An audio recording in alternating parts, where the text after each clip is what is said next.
You're about to see one of the best and the worst systems I've ever seen in my entire life. Just listen to this. What a sick sound. Now I can't alt tab because the moment that I alt tab, the volume dies. So let me just lower the volume a tiny bit here because my ears kind of hurt. This is an online, almost like a client for online games in general that is specifically, I guess was probably used for their other online games at some point, but is now only used for Final Fantasy 11. So this is how you start Final Fantasy 11. You don't start the game. You start this application called the Play Online Viewer, and then you start the game. And I don't know how Square Enix have done it. It's both the coolest and the worst program I've ever used. Because I'm not even kidding you. There's 3 different passwords that you have to know. 3. There's one for the email account that they give you. I'm not kidding you. You can actually email me from this to this email account, but I don't know if it's like a real email account or if it's only on the service. There's a password that you need to enter the client, which is its own separate thing with your member password. And then there's your Square Enix account password. So when you sign up, I'm not kidding you, the sign up form looks like a joke because it's like, it asks you for your password, for your Square Enix password, for your member password, and then like next, and then once you finish that, after a couple screens, then it asks you, hey, can you enter your mail password? And they send it to you. They send all these passwords to you in a plain text email that if you delete it, you lose your passwords forever. So I had to write them down. I had to write them down into my password manager that I have a shared account with, and I was like, okay, this is good. And it's like 7 fields. There's 4 IDs. There's an email address. There's 3 passwords, and it's the coolest program I've ever seen. Because look at this. It's like an entirely self-contained system that reminds me almost like kind of similar to like how the PSN is on the PlayStation Network on like the console, or even the idea of like a game launcher, sort of like what Steam kind of is, but it's only for Final Fantasy 11. But look, you can send a mail, you can delete, you can look mail, real mail. I can compose mail to anyone. Can I send it to myself? Actually, wait, me at Lycurse.com. Hi, does this work? Send a mail. How do I send mail? Character encoding. Send a mail now. Yes. I actually have no clue if this is going to work. Checking unsent mail. Wait, what? What do you mean unsent mail? There's also an online chat room, and you can see my profile up here. There's a whole profile system too. I was trying to figure this out, but it seems like when you make an account for Final Fantasy 11, because it's on this older legacy system, because Final Fantasy 11 is a very old online game. It died. Network connection information. Well, thank you for showing my everything. The global IP address, I'm behind the VPN, so it's good. But yeah, it's fascinating how the system sort of works as a whole, because it's like when you make an account, you also have to make a separate Square Enix account, and then you have to make a separate Play Online account, and then that Play Online account has various separate accounts within it for each account that you want to have per game that you want to play, which is only Final Fantasy 11, but presumably back then there was more. And it's actually fascinating to see how complicated it is, because you wouldn't really expect it to be that complicated to play an online game, but it is. And there's even these like online chat rooms. So look, there's a Tetra Master chat room, because I'm assuming this is either its own standalone game or like a part of its online thing. And there's even one for just a generic game thing, but yeah, there's even these like default rooms, and there's nobody in them. And yet, I'm not kidding you. You can go to Town Square. You can enter your chat name. Yes, you can view your profile. Please. I don't know why it asks you to select twice too. Like it genuinely, and you can just send a message. Hello world, how is everybody today? Alright.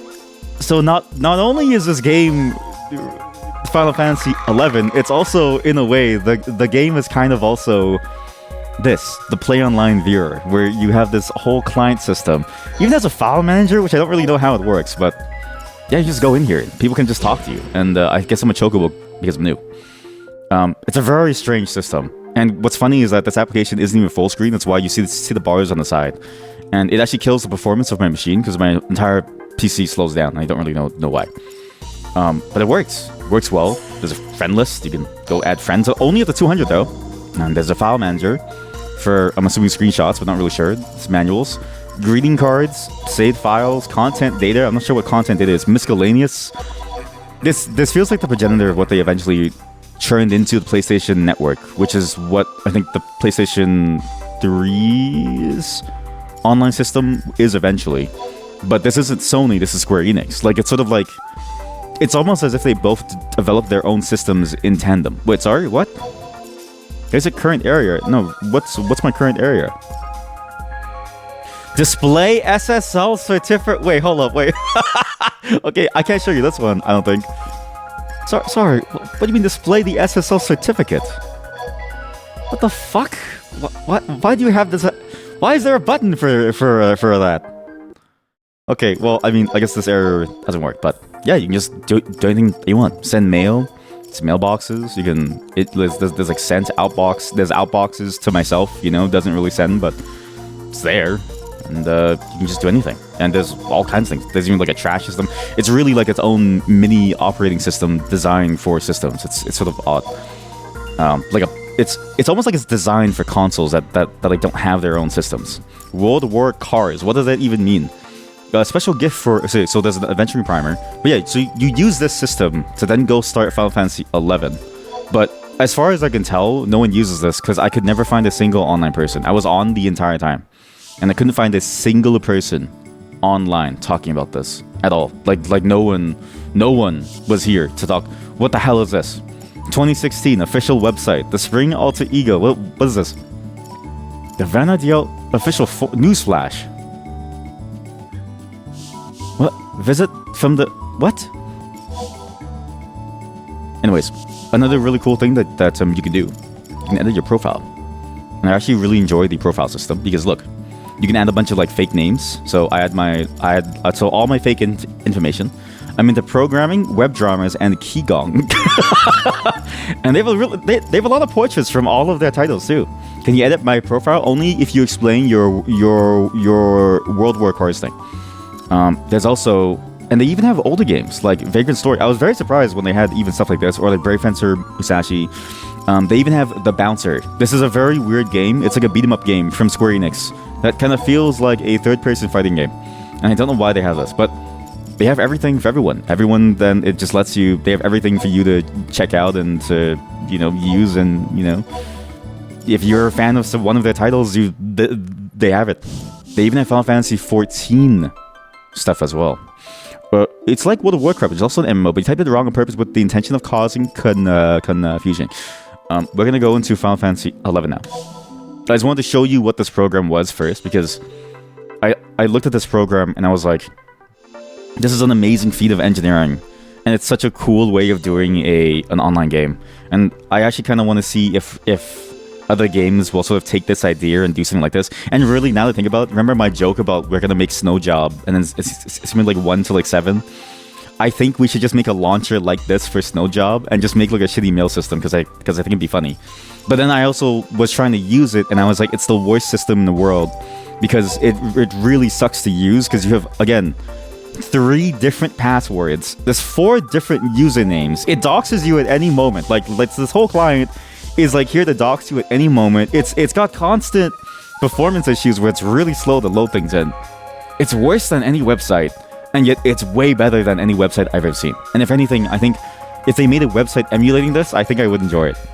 But yeah, this whole thing still gets updated because Final Fantasy 11, which is an MMO from... I actually don't know how old this is. Final Fantasy 11 was released in... Oh my god. 2002. That's... Oh my god, that's 14 years... No, yeah, that's 14... That's 24 years ago. Oh my god. How old am I? Wait. Oh my god, it's 2026. So it's 24 years ago. Jesus. But yeah, this game was released 24 years ago. And they keep trying to shut... They apparently... At least the thing that I read online was they keep trying to shut it down, but they can't shut it down because for some reason the game is still popular. So here we are. We actually get to still play this game. And I have no clue what to expect. But I remember I'd wanted to play this game as a kid so much, and I remember seeing it because it used to be even like a console MMO. I think it was for the PS2 or something, and you could connect it with the network adapter. I wanted to get it, couldn't like get it for like cheap, and I was broke back then, so couldn't do it. But now I get to live my childhood dreams and actually play this game. And it's sort of fascinating to sort of play this game now because I've played Final Fantasy XIV and I know the modern take on it, and I've played the fishing stuff and I've got really fairly deep into it, though I still haven't gone to the clubs yet. So I'm curious to see exactly what this game has to offer in a time and age when Final Fantasy XIV is still up. Because again, it's sort of like, not to say that like old games are bad, but it is interesting to sort of see that something like this can still survive in the face of so much change in the world. So let's see how it goes. A word to our players, exploring Vana'diel is a thrilling experience. Also, I'm pretty sure this is the same universe, but not the same story. During your time here, you'll be able to talk, join, and adventure with many other individuals and an experience that is unique to online games. That being said, we have no desire to see your real life suffer as a consequence. I think, don't forget your family, friends, your school, or your work. Maybe they wrote this message after that South Park episode. That South Park episode where it was like, they shit in the buckets, right? Sorry, why is it giving me the ESRB here? So how's this start the game, actually? You can tell that this is the first time doing it. You have no content What do you mean? I have the content ID. I literally bought the game. How the fuck do you... Oh, wait, what? So, launch web... No. Sorry, I gotta figure out how to get this to work. What happened? Okay, sure. What? It's registered. This is the account. What happened? What do you mean? I have the account. It's literally registered. Sorry. Okay, just give me a second. This, as you can tell, this is... I did read that it's very confusing to start the game, and I maybe should have started the game last night, but I wanted to show you the full experience. Because also, let me show you what the download site is sort of like as well. So, this is the download site. This is the official site. And to download the game, you download part 1. So this is like way back then. I'm assuming they didn't have enough bandwidth or something, or like maybe there was some limits on like how large a download could be. So what they used to do was they split the file into parts, and you had to download all the parts separately to then be able to install the game. Now, why can't I log into the game that I paid for? This doesn't make any sense. So wait, sorry, what? Final Fantasy 11 Play Online, no content ID. Bought the game. Says I have no... If you remember correctly, you should have gotten the registration codes. Go to Play Online, see Square Enix, run search, select service, add a service account. Active service account, add new options. I have to make a character. On the website? What? What do you mean? Sorry, wait, just give me a second. I have to make a character... On the website? Sorry, I have to sign into this. I have to... Okay, Square Enix. Log in to Square Enix. So, okay, Final Fantasy 11 service accounts. Security token not registered, yeah. Add a service account. Active service accounts. Here we go. Add a service account. Now go back, select the options list. From there, you should see a labeled Add New Options. I can't believe it. You have to make a character on the website. That's impressive. Wow. Okay, so 16 more obtainable. Sure. Next. Huh? I have to pay for the service? What do you mean? Add your payment. It will charge for 1 month. Wait. Sorry. Wait. So, I've paid for the keys. I made the account. I've made the service account. I have the account. I have the character. But to make a character, I have to then add the card. It'll charge the card, and then it'll refund it because they didn't give me a key for a character. They gave me a key to make an active service account, but it includes a character. So they do the credits after you make a character, but they still charge you the amount. What? This is absurd. This is the system? This might be bad, and this may have to be put on hold. There's a very good possibility, because... has been completed. Okay, so it registered the card. Okay, so... Wait, no, it's good. So, I have to make one character. So it would charge for 1 month and then refund it. Thank you. It literally so you have to add the card and then they trial period discount. What do you mean? No, it's not trial period. I have the game. The Mog wardrobe. What do you mean Mog? I'm not mogging anything. Well, please refer to the list of subscriptions. Information on. Okay, wait. So now it has the card, and then now I have the character. Restart. I have to restart the client.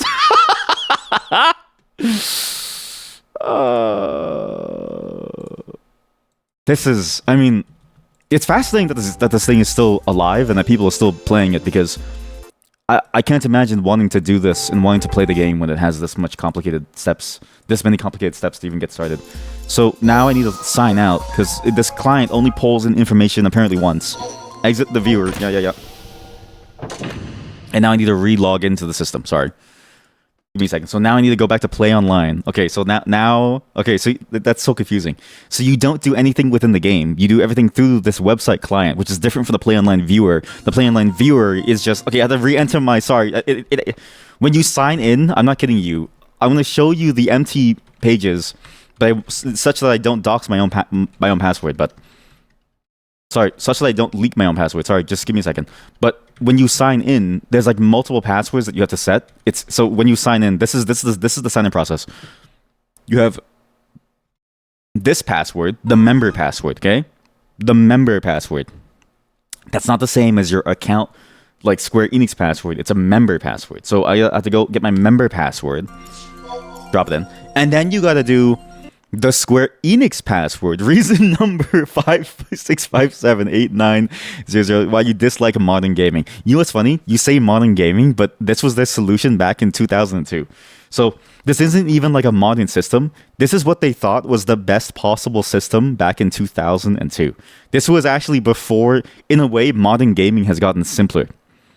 Somehow it's gotten simpler where Steam can manage like the Ubisoft launcher or the Epic Games launcher through itself and manage like an automatic login, whereas back then Square Enix was like, you know what would be really good?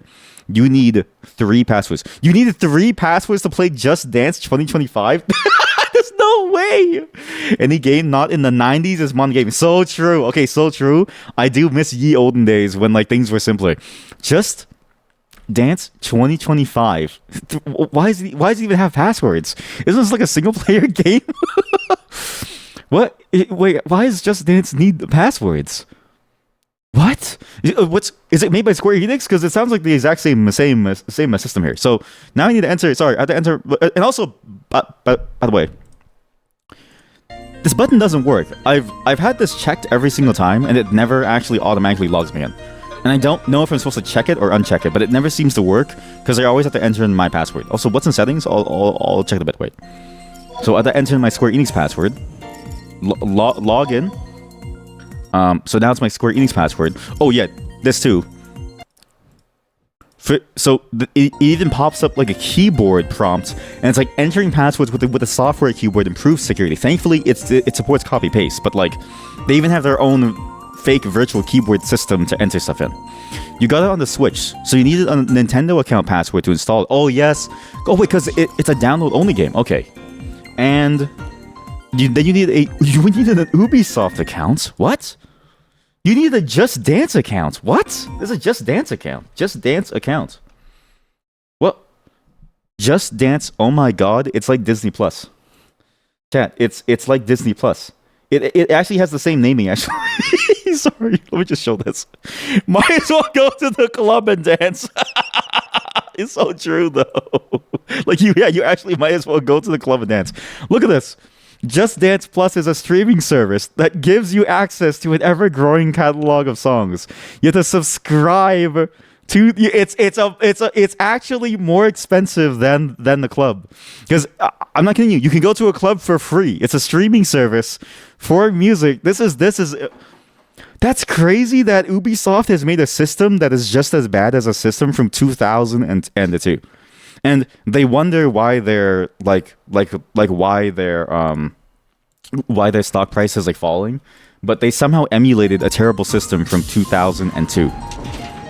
You're still annoyed by it. I would be too. Each had different password requirements. I hate that too. You're like I get the point because like over time password requirements update, right? But it sucks when you have to then make a different one for each and every single one. Because again, I have 3 different passwords in my password engine now for this, and I'm already going crazy. Also, I don't know how to actually do the. So as far as I can tell, the only way to play Final Fantasy 11, you have to wait for the menu to like show. So you can't just like go into it. You have to wait for it to show, and then you can go to Final Fantasy 11. I think because it's loading which service you like have. Holy moly! I mean, it's. I guess this is still the.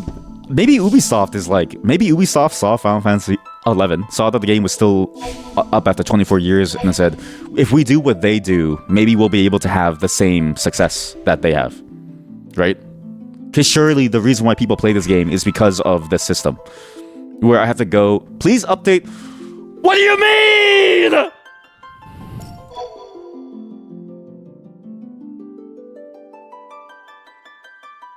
What's the point of downloading 5 files?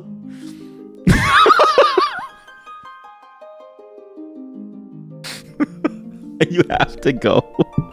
You have to download 5 files. This is peak gaming. This is peak in 2002 gaming. Chat, you have to go to the website, download an executable file split into 5 different parts. Make sure they're all in the same folder. Unpack them all. Then, I'm not kidding you. So that installer that you install from the website isn't even the installer. It's just an archive. You then have to like open the archive. Then you have to get the installer, run the installer. Then you got to install Play Online. Then you have to make the Play Online account. And this was already very painful to do, because the first thing that you had to do was I had to go to the website, make a Square Enix account, because I tried to do it from the client, but it had a million different fields and I didn't know what was going on. And I couldn't enter in my existing Square Enix account because it wants you to enter in an existing Play Online account. So I was like, okay, let me go to Square Enix, and then I do it. So last night I was spending that time setting up my Play Online account on my Square Enix account, and then today, to play the game, you have to go to the website where you already entered your license key to get a Play Online account to make a character on the website, because you have to buy a character slot on the website that's separate from the game. You have to enter your credit card, and you make the character and it refunds you. The problem is it says it's a trial period, but it's not a trial period. I entered my CD key. This is like, it's a legit CD key. It went through, and it comes with a character, but they had to charge me, refund me, and I'm pretty sure it's on a trial anyways. I don't know how to make it like a full character, because it said, you're making a trial character. I'm not making a trial character. I bought the game. You gotta go back into the client. You gotta sign back in. Then you gotta update the game. This is crazy. Achievement unlocked. I guess this is gaming now. It's so funny to see that, because it's like, you know what's crazy? The fact that Just Dance 2025 has the same system as this, and this game was made in 2002, and Just Dance 2025 was presumably made in 2025, given the like name and in the title, but it has like a Disney Plus streaming service that actually costs more than Disney Plus, is such a fascinating problem to see. And it's such a fascinating. It's like the industry as a whole hasn't moved beyond. But what's funny is that Final Fantasy 14 isn't that much better, because let me tell you, there's 2 different clients that you can download. Epic Gameplay 5%. Ooh, it is actually going pretty fast. Because Final Fantasy 14, the first time I set it up to play those, to do the segments for Final Fantasy 14, I downloaded the wrong client. There's 2, I'm not kidding you, Final Fantasy 14 has 2 different websites. There's one for the free trial and one for the actual game, and they're 2 different actual applications. You can't just use your standard account on the trial version of the game, even though it downloads the same files. You have to get like the actual like official launcher, which looks the exact same except it doesn't say free trial. So it's like, it's still a little finicky even for Final Fantasy 14, but at least you can make your account on the website once and you get to go. Though I will say the Square Enix like account management system is very it's very confusing. There's like a whole bunch of different things that you see. There's a lot of different things that you can add to your account. It's almost like a here, I can show you. Surely this won't dox me. You saw a great video where someone pointed out that everything seems to just be getting harder. Yes, like trying to get a new bank card. Holy shit!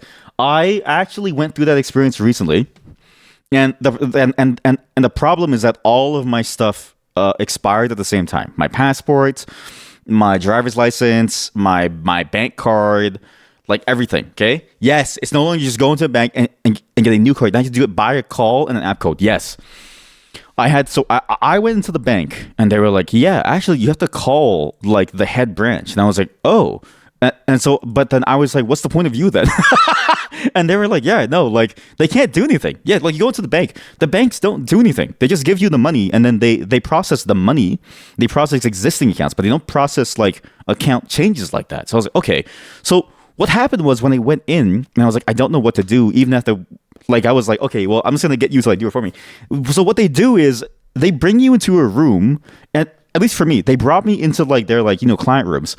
And they called the support number of the bank, and then he like said some like code, which I'm assuming is their code to get in, which I won't say, but I do remember the code, but I don't. I think you have to call from a specific number, and you have to press like a certain extension thing. But I was like, wow, like it's a very complicated system to just go and get like a new card. But the fact that they also have to go through the exact same call system is fascinating to me, and that there's no better system for them to do it by is kind of insane. So I was there, and then they had done that, and then they went through the whole process themselves. And I was like, okay, well now I have it, right? And they're like, no, we can't actually give you the card. So what happened was they helped me do it. They helped me make the call and set up the process. But now they have to go and they were like, when you go home, wait until the card is sent to you. And I'm like, what's the point of the bank, really? Like, I was like, what's the point of the bank if I can't just like use you to get the thing that I want? Like, it just doesn't make any sense.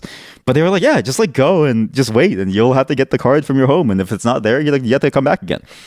And I was unfortunate in that all of my ID was like expired, so I had to even bring my I feel was it it's my social insurance number. I had that, and I had to bring one other piece of ID, which was like the I forget what it's called now. Is it the birth card or something? The birth citizenship? I forget what it's called, but it's like a piece of paper that you just can't lose. So it's like I brought at least that in because I was like, oh, this thing matches.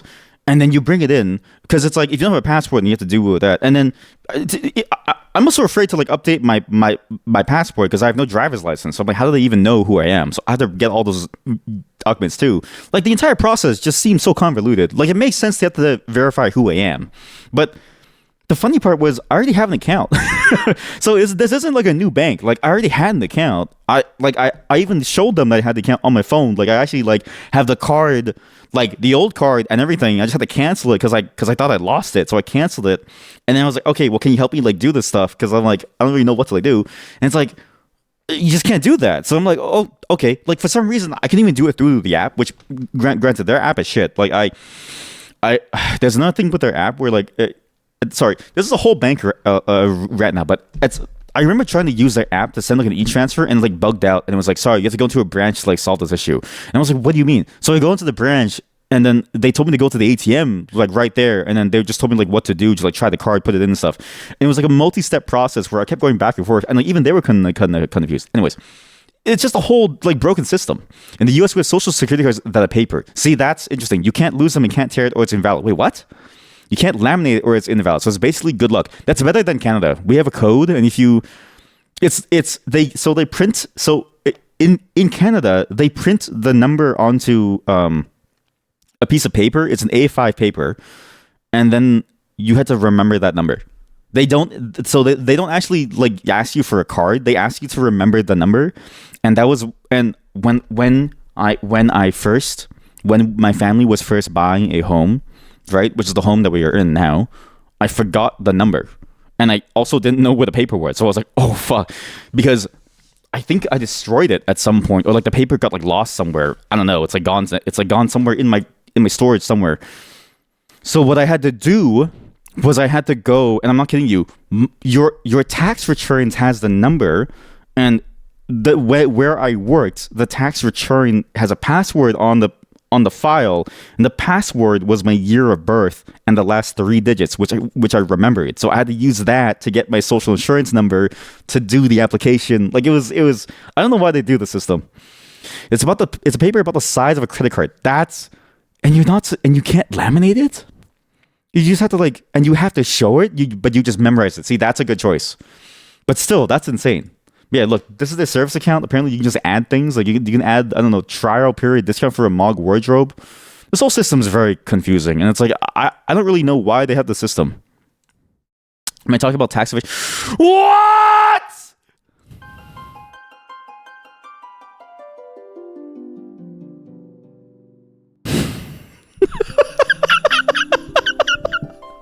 I thought it was done.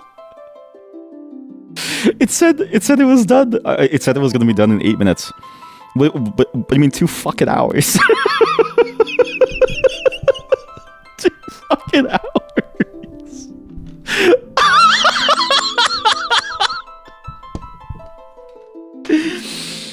Holy shit. What do you mean? Is there no faster way for this? Final Fantasy 11 update process. How faster? Am I sure this isn't the game? More download. I don't know. I thought I downloaded it. I genuinely thought I downloaded it. Because I downloaded and I installed everything and I thought I just clicked the play button. I just didn't click it because I thought, it'd be fine to try it out for the first time to show you. You have to go through this process just to play the game? This is stupid. You know this? I also hate this thing where installers now, game installers, you'll have the game installer, but they won't give you the full game as part of the game installer. They give you a portion of a thing that you use to install the rest of the game. And I'm like, why do I have to wait for can you get me to go down a rabbit hole for girls while I wait? I'm willing to do anything. I am willing to do anything to work around the fact that we have to wait for 2 hours now. Chat, I'm gonna play this game. We only have enough time to play this game for 30 minutes then. At best, I can play this game for 30 minutes and then we just stop and then we go to programming. This is absurd. Updating faster way. It's gonna take me speeding up the first update. Just start the update when you go to sleep. Downloads 1 file. Holy shit. Final Fantasy 11 downloads each file one at a time with a single session FTP. What? 9+ hour long update. What the fuck is this? What? I'm not positive. I think you laying in the background slows now. It may help to leave in focus. For a fresh install back then, yes, even with a great internet and great computer, did I download the install files from here or here? Will have seen initial update will take long. You installed the game last Friday. It took 3 to 4 hours to update. Yeah, it takes a long time. Do it before you sleep and God damn it! It's been 1 hour and it's 8%. It's gonna be 9% more. No. The first hour was us even getting to this point. The first hour was even us getting to this point to figure out what's going on, because so far it was very complicated. Find the history of the Zeppelin. Sorry, find one to read on a wiki. Zeppelin. We are now gonna look at a Zeppelin is a rigid. You know what? Let's just do this let's do this to Final Fantasy music. You know what I mean? Let's just do this to Final Fantasy music. Final Fantasy, I don't know, relaxing music, 10 hours. Fuck it, we'll just just start a playlist and we'll just keep this going for 10 hours. Yeah, okay, let's just here we go. This is it. This is the ultimate Final Fantasy 11 experience. This is great. There we go, perfect. We're just gonna so now I've got multiple things going on here. This stream is so far a disaster. I did not expect this. I'm so sorry. I didn't know it was gonna be like this. Let's just keep this in the corner. Give me a second. Ooh, or buy and play Timber Point instead. Honestly, it's looking like that does sound like a good idea so far. I mean, I could turn this into we finished the Soup Room stream. You love watching progress bars. Here, I'll give you a really nice progress bar. Also, again, this installer. So I don't know how to say this, but this thing. I know why this application does this, but when I run this application, it does slow my PC down a lot. It slows it down by a shit ton, and I don't know why, but everything's very, very slow, and I don't know why. It's actually making my PC worse to use. Brings you back to the dial-up days. See, this is now we're gaming like it's 2002. Okay, this is the worst thing I've done. I was thinking to myself last night. I was like, maybe I should just click the play button. Sorry, it's OBS is dying. OBS is like really dying here. I'm trying to make the scene look good. Last night I had a feeling maybe I should like click the button just to like do it just in case, right? Temp window, because I was like maybe it's important for me to like do so, but then I was like I should like because I kind of wanted to give the full first experience. That was a mistake. So this is the Zeppelin. A Zeppelin is a type of rigid airship. Wait, so you wanted for me to look at the history? Count Ferdinand von Zeppelin. When his name is Ferdinand von Zeppelin, that's amazing. I guess it makes sense, but like it's crazy because like Zeppelin, there's no way Zeppelin is a real last name. Do you think there are people with the last name Zeppelin today? Holy shit, his full name is Ferdinand Adolf. I forgot that Adolf is a real name. Oh no. He was a scion of a noble family, Zeppelin. Wow. And do people live today with that same last name? Because that'd be amazing. So this person made the Zeppelin. Interest in the airship development began in 1874, and he was inspired by a lecture given by Heinrich von Steufen on the subject of World Postal Services and air travel, to outline the basic principles of his later craft in an entry dated 25th of March 1874. Actually, you know what's funny is that Final Fantasy as a whole genre, like I do really enjoy the mythos of Final Fantasy and like the way that Final Fantasy is. Like a great example is like the airships, right? There's a lot in Final Fantasy where, and sure, the fandom wiki's probably fine, but Final Fantasy takes a lot of elements from like the real world and puts such a fantasy spin on it that I really enjoy, right? So you have like the airship for Final Fantasy V, where you can wait for Shadow to show up, or you just keep on going. You have the airship in Final Fantasy IX, which is sort of like the start of the whole story when you kidnap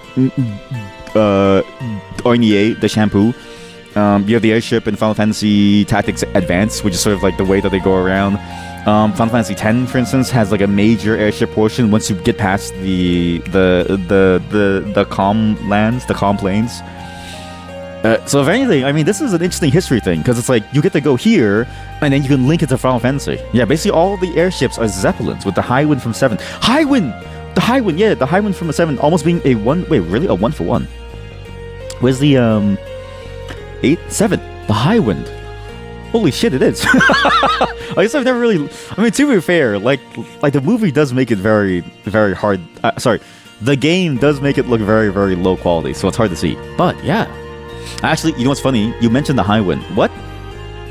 You mentioned the Highwind. I was just thinking about rewatching Final Fantasy VII Advent Children.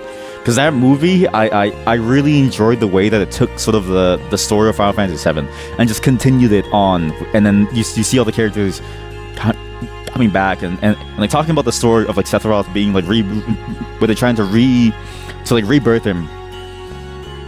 Maybe we should play Final Fantasy VII. You know what's funny is that I do have the Final Fantasy VII remake on the PS4, but the first game and the second game is now on PC, so I could play the entire series. And I have been meaning to get the second one to play it because my friend said it was really good. I'm a big Final Fantasy fan, even though I'm not really good with the story. The only one that I really remember is Final Fantasy X, so maybe it's worth it to go through it. But also even to play the original, because the remake is different. The Highwind at Junon. Wait, it's actually in the remake. Oh, it's in the second game. Highwind docked in an FMV. Yeah, see, at rest on Shinra's jet. These like angles were kind of hard to see.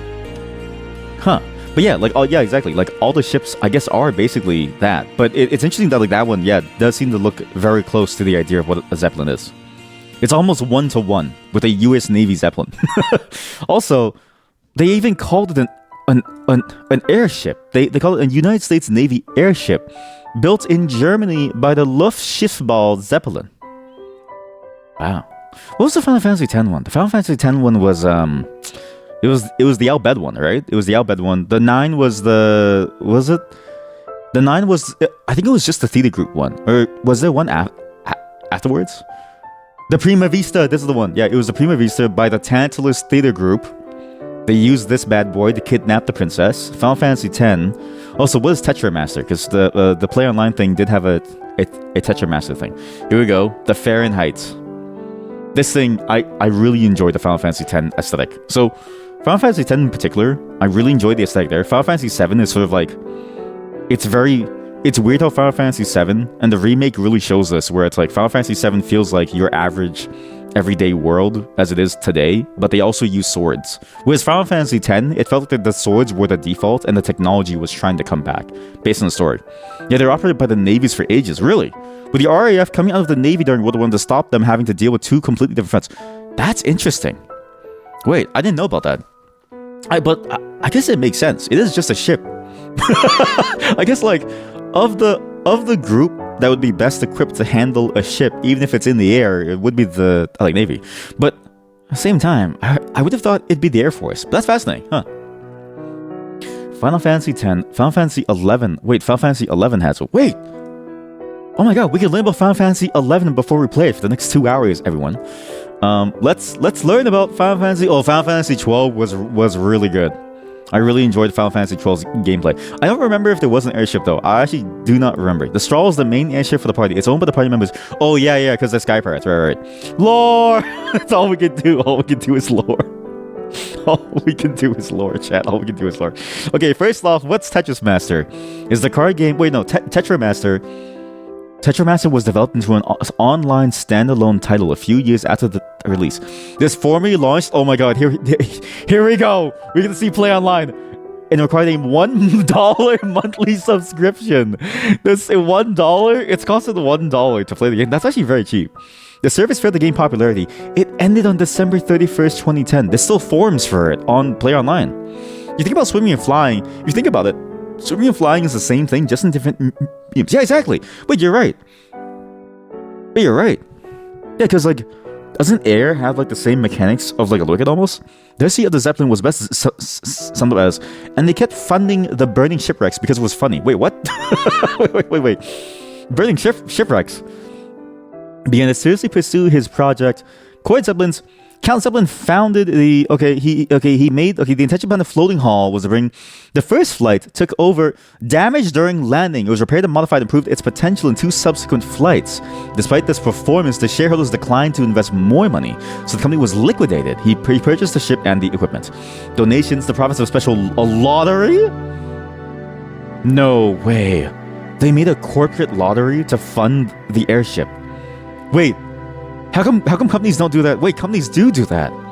Chat, we should sign up for lotteries. Wait, we should make a stream lottery. Hey, who wants to join a stream lottery? Ooh, 24%. Wait, really? Oh, the time is going down. The time is going down faster. Look. It's going down faster than real time. It's actually going down faster than real time. I think we're slowly beating the estimate, but it might get worse soon. So we can just do our own lottery. So the wreckage of the LZ-4. I like how it's like, this is the Zeppelin LZ-4, and then the very next image is the wreckage of the LZ-4. It's like you see exactly what happened to it the moment after. You see the LZ-4 and then you see the wreckage right after. Catastrophe! Now, I don't know German, but I understand the sentiment that they're trying to tell me here. I can't speak German, nor can I read German, but I think I get what's going on here. I think I know what this means. Catastrophe. Wait, so it's you see the LZ-4, and then this is incorporating all the parts. It's successful during the stop. A storm tore the ship away from its moorings. It crashed into a tree, caught fire, and burned out. No one was injured. The accident would have finished Zeppelin's experiments, but its flights had generated huge public interest and a sense of national pride regarding his work, and spontaneous donations from the public began pouring in, eventually totaling over 6 million marks. That's crazy. It's like a GoFundMe for like a crazy mad scientist experiment. It's like, hey, I know this thing failed and went on fire, but if you buy my GoFundMe, if you send money to my GoFundMe, we might be able to achieve flights someday soon. Wow. And it's funny that it's being done by the public. Okay, we're going to not check out the World War I section because then it gets sad. we're gonna stay where times were a bit happier, and we're gonna stay away from the World War section because I'm not I'm not a history person. I'm not that good at history, and I don't know. How about, hey, you guys like Tetramaster? This game was awful. I don't know about you, but this game was the worst game I've ever seen. How do you play Tetramaster now? Tetramaster. So, in desperate need to a dummy's guide, so it was only Final Fantasy 9. But is there a Tetramaster? Is there like a preservation project? Archive.org. Maybe it's here. What? What?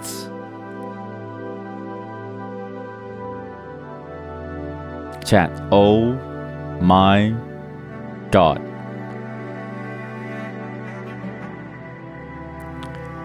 It's an adaptation of the card game of Tetramaster in Final Fantasy IX, adapted to the TI-89 calculator, or like any TI calculator.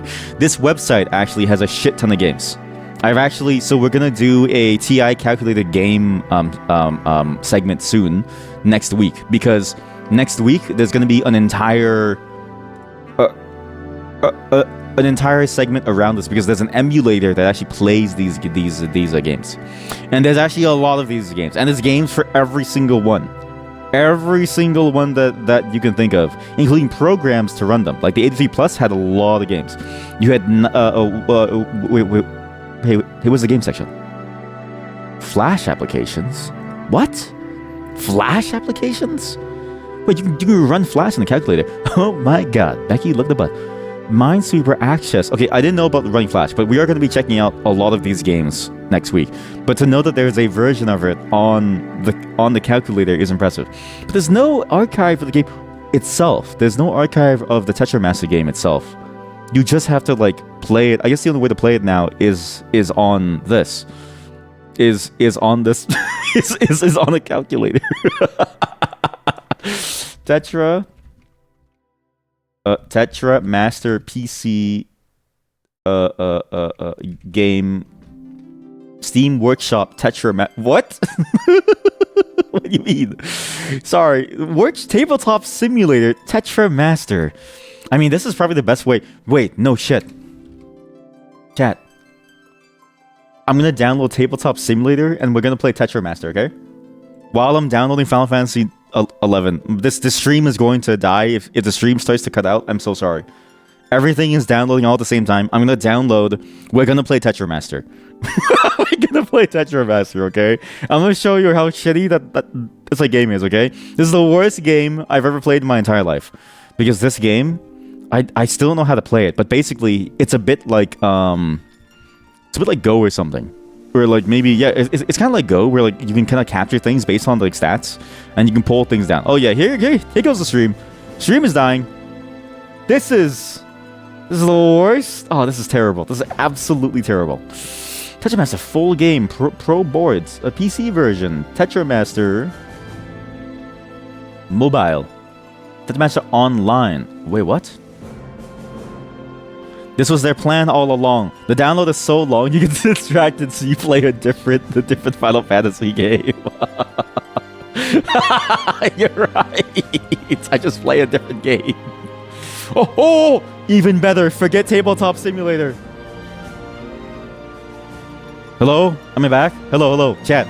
Forget Tabletop Simulator. Somebody remade the entire game on itch.io. Here we go, folks. Let's play some Tetramaster.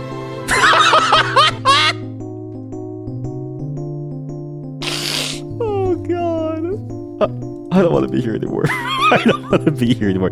How do you full screen this? How do you full screen these like itch.io games?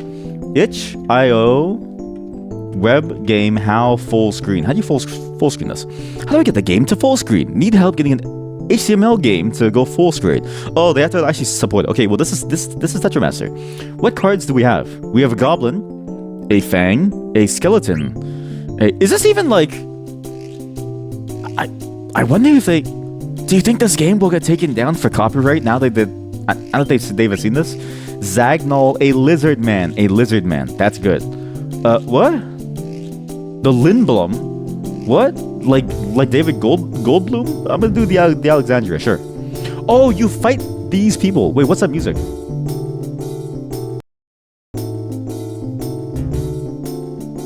What? The music's weird. Well, it's playing two different tracks at the same time. This is the Final Fantasy IX song plus some other song.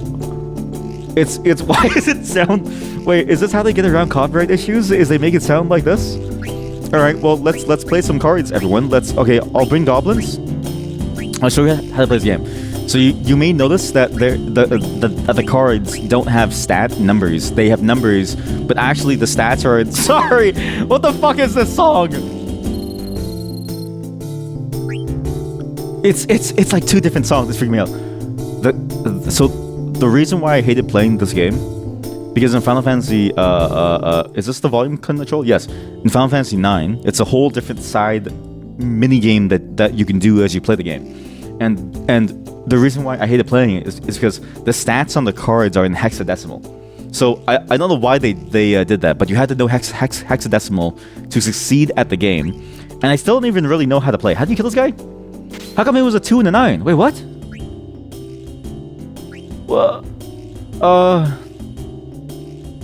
now I don't know. Maybe I just lost. I guess we'll do... Yes, give me a card!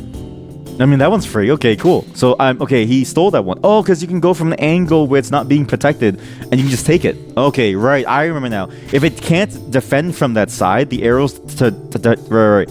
Because the arrows determine where it can attack from to defend to live, and then you can use that to your advantage to be able to like go in and then take stuff.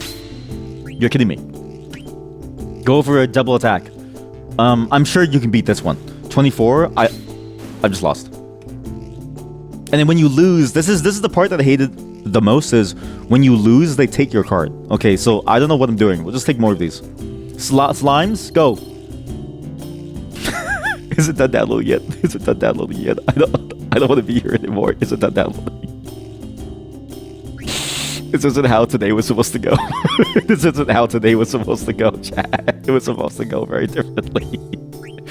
It was supposed to be a good happy time, chat. It was supposed to be a good happy time where we would just hang out, play some games. Like, it'd be a very simple, easy, fun time for us. And I'm stuck here now. I'm stuck in Final Fantasy Purgatory. This is actual Final Fantasy Purgatory. I don't want to be here anymore. I don't want to be here anymore. Oh!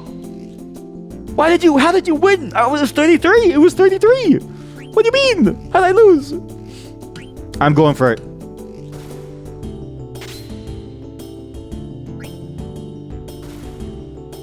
I had to sneeze, sorry. This is certainly testing my streaming ability. You know what? It is, because it's like, think about it. If you can make this work, you can make anything work. But I'm telling you right now, this isn't working. I would rather just sit here and listen to the soundtrack. Well, there you have it. That's why I hate Tetramaster. But I guess the service was also made for Tetramaster, the Play Online service. So this thing was made for Tetramaster, and then the game disappeared because the game was just bad. This is you must be new here. They've been here a long time. So wait, so why did they? So they made it for this game, and then the game shut down because it was so bad. Downloadable Tetramaster game at RPG. What? The system is down. Wait, what? What do you mean? What, Games Archive? RMN Archive. Wow, what is this? Tetramat. Holy shit, there is a Tetramaster. It's by Games Freak 13563. Why did everybody like this game?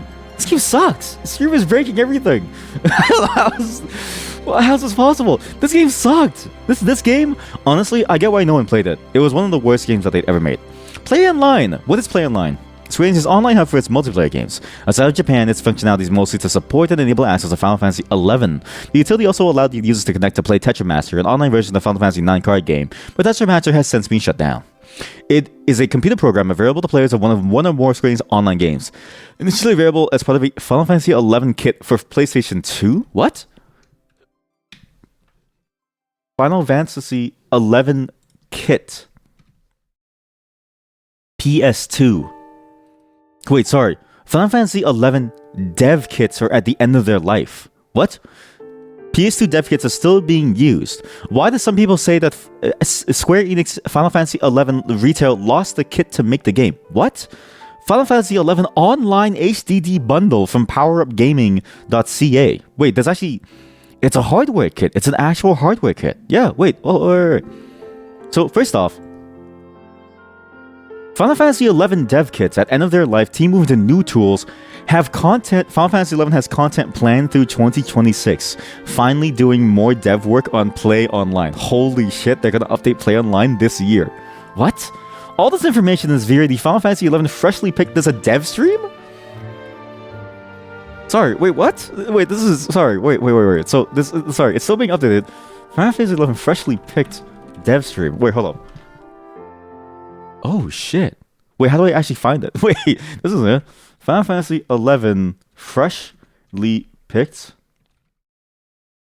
dev stream. Freshly picked dev stream. Freshly picked future plans. Here we go. Okay, I have to go here. Freshly picked Vanadiel just aired with some... Wait, it's a whole different website? It's in katakana. Freshly picked... What is this? What? Auction house. Wait, where did they stream this? Where did they stream this? Chad, where did they stream this? Prime for Adventure is live. Join the NA community. How do I see your stream? Okay, so sorry. Official website's here. What? How do you... Sorry, wait. This is... Okay, wait. We have to find this, chat. We need to know what's coming in the new year. Game introduction, platforms. This is the official website. By the way, the official website is... It's like the worst website I've ever seen. There's a website for Play Online? No shit. Wait, sorry. Just like give me a second. What's this website?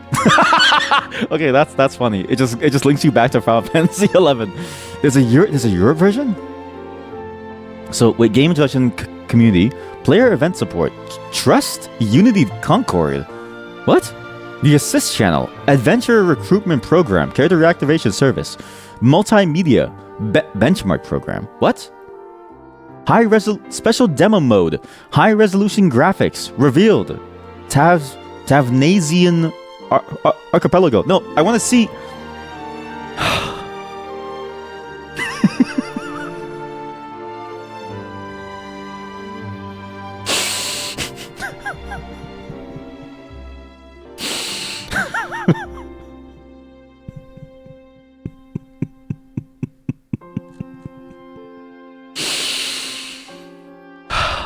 This is the worst system I've ever used in my entire life. What the fuck am I reading? How the fuck are you supposed to read any of this important notices? Where do I see this? What? Square Enix counts Indian state requirement notice. What is this? According to producer/director Fujito, the old PS2 dev kits is really seriously close to the end of life. So wait, so is this game still playable on a PS2? So they've been starting to move all their tools and kits over to more modern tools so they can create new things like models and gear. Wait a minute. They've been developing this on the PS2 dev kit the entire time? Wait, so hold on. The development of the game is done entirely on the PS2 dev kit. So they compile the game, they make the game, they then run the game using the PS2 dev kits, and then they port that to PC? That's insanity. An example of this is Mire and Blender, which the team has been trained up on and is now using. What were they using? What the fuck? They were making models with the PS2 dev kit. What's the PS2 dev kit? Does it even have models? PS2 what? PS2 dev kit. Sorry, chat. This is no wonder this game is shit. No wonder this game is awful to run.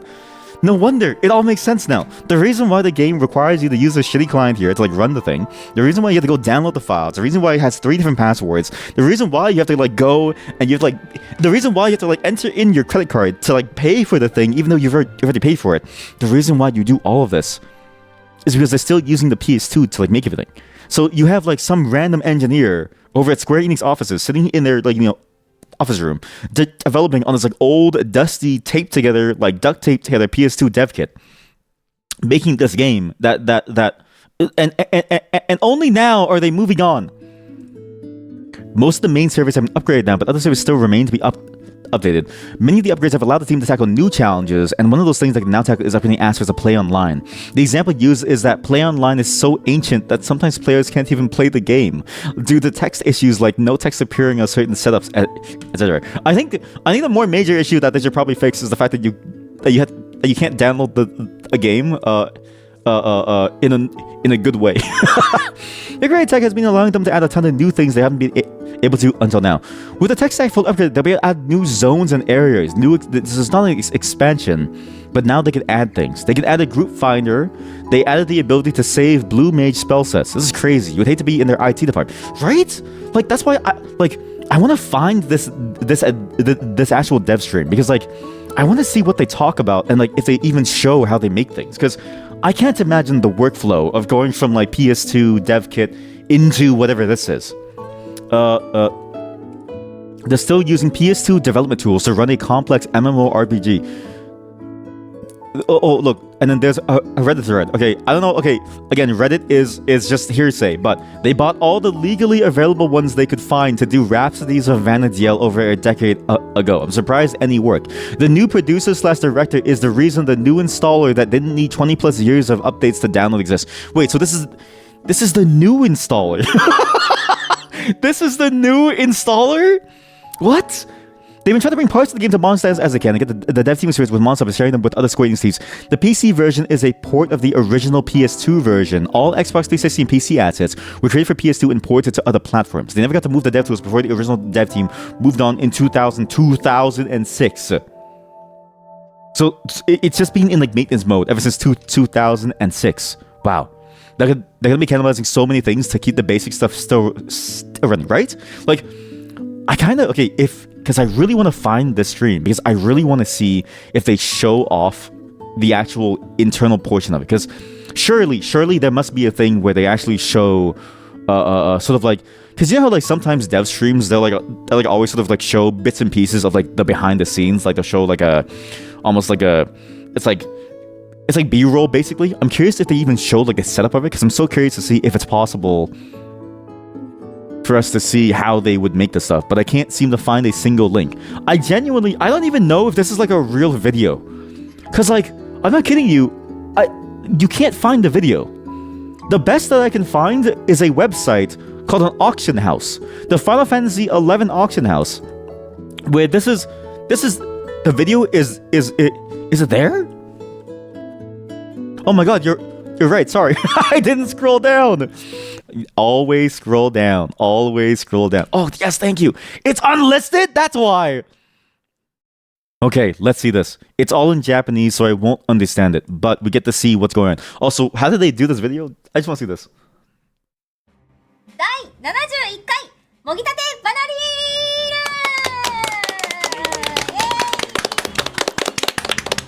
ルはい、というわけで皆さんこんばんは。本日 Oh, you even found the forum link. Wow, you actually found it. Wow. So they even go through everything here. And we can probably pop translation on it if I get my Firefox 9, my Firefox 9 to work. I could also try checking out. Oh yeah, there are auto translate subs. Yeah. Okay, well let's I mean, we have the video now, but we can do let's just do this first, because maybe we can use this as a guide to understand what's going on. Oh, they actually give like a full on everything. It's like everything here. Okay, good, perfect. Wait, so 23rd year policy, looking back, Mojichi version, face enhancement. In order to strengthen the face, we first improved the base system. Okay, add various faces to the login campaign lineup. Distribution of MOG stuff. Expansion of content. Where's the PS2 23rd anniversary update? We will first adjust the parts related to convenience. What? No Notelius. Shining of Divorce? Divance. What? We're the new Amon Trove. Too much upgrade. What? Where's the PS2 dev kit? Hold up. Okay, wait. It's not here. We're gonna watch this video. Where's subtitles? Yo. Oh, yo. It actually. Wait. Okay. Let's see if it works. English. Okay, Japanese. So it's automatically generated Japanese to English, so this could be completely awful. Okay, I have no clue what it's going to say. So first, please look back. Tell us what kind of updates were in the second part of Strengthening. How many players does the game even have? Because it's like, how many players does FF11 even have that they would even want to do this? It has. Sorry, 11 has 1.7 million players, including inactive players. It's estimated that around 1.7 million players still have a subscription for the title. People pay for the game, but they don't play it? You were worried for a moment that if it was a PS2 interface, it'd be 16 or 32-bit. What? The PS2 was a 64-bit system? What? PS2 64-bit system. There's no way it was 64-bit. What? Wait, well, the PS2's CPU, known as the Emotion Engine, it's a 64-bit core with a 32-bit FPU coupled to two 128-bit vector units. I had no clue they were that ahead of the curve. Wow, look, you even get like the full technicals. Look. Emotion Engine, clocking at 294 megahertz, 128-bit SIMD capabilities. Holy shit, this thing is like way ahead of its time. Wait, that's actually pretty impressive. This thing is insanely ahead of its time. What the fuck? Wow. I guess it makes sense because Sony was kind of crazy in their hardware department. Like I know that even the PS3 was almost like it was a very hard to use system, but it was so far ahead of the curve that it ended up finding use in entirely different areas besides games. Turns out the PS2 was actually just super well designed. Yeah, and like that's impressive. What is this? The database. Oh my god, you actually found it. This is holy shit. There's actually 111,000 players online today. Minimum income is $180,000 per month. Wow. During the GameCube was even more jacked or something. Wait, really? The PS3 was a fantastic system. Yes, that had architecture that nobody else used, so no one really knew how to program for. Yes, the cell architecture or like something, right? And I think it's like the major users were the science community as well as the US military. I think they still have it where they use it as like a supercomputer or like something. Or like they like use like a whole fleet of it all linked together somehow as like a supercomputer to like make stuff. It's fascinating how far ahead they are. I wonder what the PS4 is like, or like is the PS4 and the PS5 still on that angle, or have they gone the way of Xbox where they simply use like consumer-ish parts, just like base level and they just reuse the same architecture, or if they're still doing their own stuff. You think the PS4 or 5 is basically just a PC? Yeah, because like that's what the Xbox is like doing, because they went simpler. But Xbox has I guess it's always been like easy. It was actually called a tri-core. It's called a tri-core. It was actually a dual core with a separate single core. What? Wait. PS3 cell architecture. Is that why they call it a cell? I guess it makes sense because then it's like you have. I guess it's like a cell, like a jail cell. I don't know. Multi-core processor, microarchitecture, and Linux Note SCI combines a general-purpose power PC core known as the power processing element with multiple specialized co-processors. Okay, so that's why it was complicated, right? Because in tri-core, because you have multiple cores working all in tandem, which accelerates things such as multimedia and vector processing. Costs $400 million to develop. Wow. So if the PlayStation 3 costs $400 million to develop this hardware, technical specifications, powered by the Cell Broadband Engine, a 64-bit CPU co-developed by Sony, Toshiba, and IBM. 3.2 gigahertz PowerPC based processing element and 7 synergistic processing elements. So 7? So it's one CPU core, 7 secondary cores? Because what exactly is a synergistic processing element? Sorry, wait, cell processor. Each SPE, so the main thing is a power processor element. It's a PowerPC-based dual issue in order, two-way, simultaneous multi-CPU core. So this is the main core. With the 23-stage pipeline acting as a controller for the 8 SPEs. So these are the 8 SPEs. And the SPE, each SPE is a dual issue in-order processor composed of a synergistic processing unit, SPU, and a memory flow controller, MFC, running on these interfaces. SPEs don't have any branch prediction hardware, hence there's a heavy burden on the compiler, because the compiler has to be able to understand, is this a branch here, and then can it excise this branch from the resulting machine code. Okay, each SPE has 6 SKUs divided among odd and even pipelines on each SPE. The SPU, especially developed instruction set, and 128-bit SIMD organization. So it even has its own instruction set, but it also has SIMD for single and double precision instructions, so float or double. The current generation of the cell, each SPE contains a 256 kilobit kilobyte is a kilobit. I think it's kilobit. KIB embedded SRAM for instruction and data called the local storage. Oh, so it was a bit simplified. You're understanding? It's basically an internal hardware cloud. Yes, that's a great way of saying it. 67%. Yeah, because that's fascinating. Because it's like 3 cores already seems interesting in the sense of like you have like, you know, the 2 cores and then you have the one side.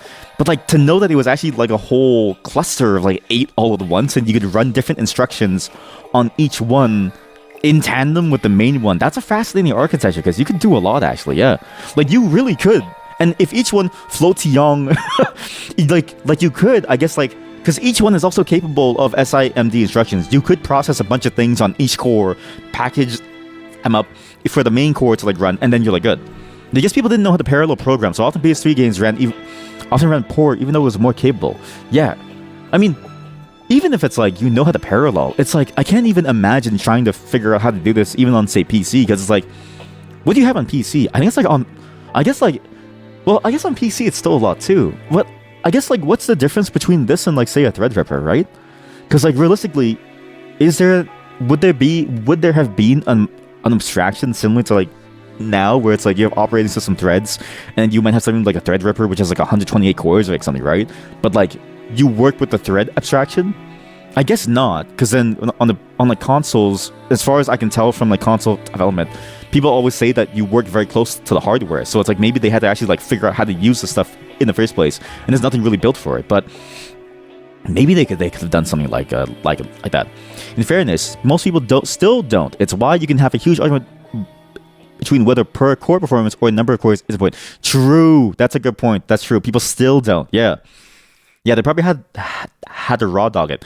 Exactly, yeah. And if they're raw dogging it and you don't have those extractions, then it doesn't work. But again, yeah, like even with the abstractions that you have on desktop computers and what operating systems give you, like you just have to think of it as like threads.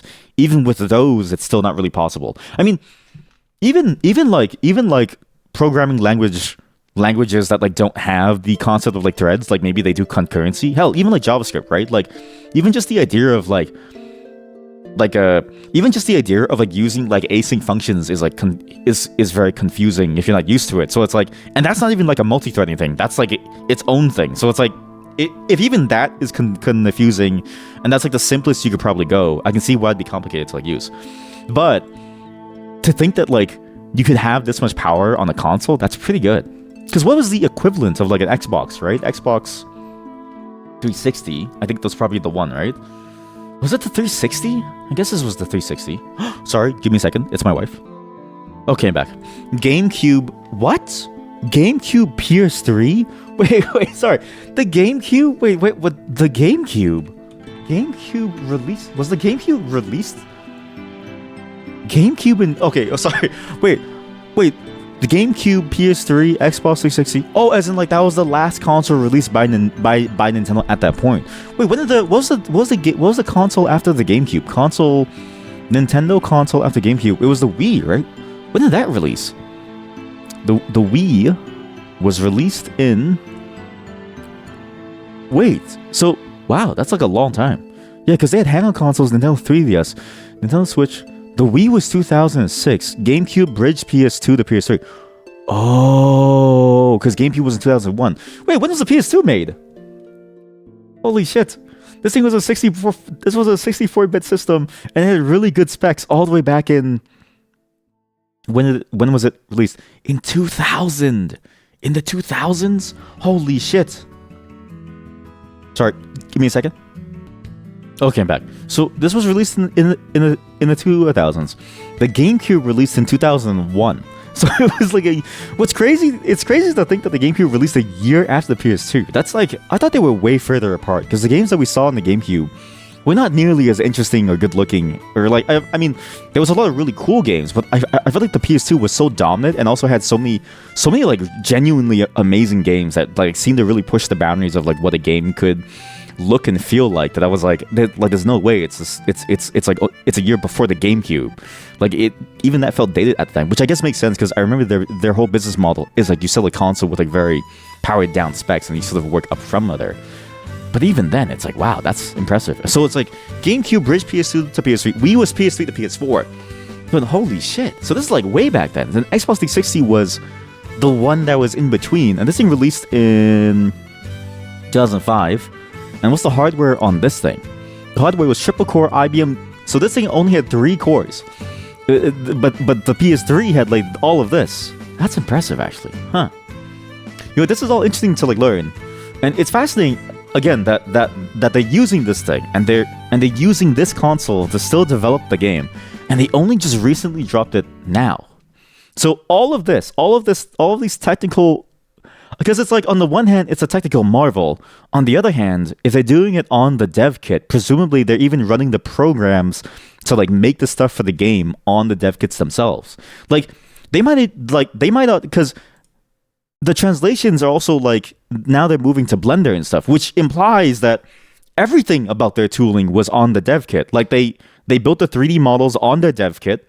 They built out the maps on their dev kit. They built out like everything on the dev. I bet you like localizers were like typing things into the dev kit, because I think the dev kits have access to like, you can run anything on them. But still, that's insane. I guess it depends on which PS3. The other ones played all PS games. The later ones only PS3 games. I think I remember hearing that one was because they I think it's because they actually had the actual core inside. Like the actual Emotion Engine chip. Like they actually had whatever it was that allowed PS2 games to play inside of it. Let's see. PlayStation. Maybe this is like a PlayStation 2. Is there where to see PlayStation 2? Here we go. In September, it released a PlayStation which removed hardware support for PlayStation 2 games. Here we go, yeah, because it had hardware support for PlayStation 2. Slim model and rebranding. PlayStation 2. Okay, how about we search the word support? Support. Oh yeah, and also it was so popular to buy this thing for Blu-ray. It was like the cheapest Blu-ray player in, I think, in the world at that time. This thing was like the cheapest way to play Blu-ray DVDs. Vibration support, early support for third-party. I guess it doesn't really. Sorry, support for MLB.TV was added.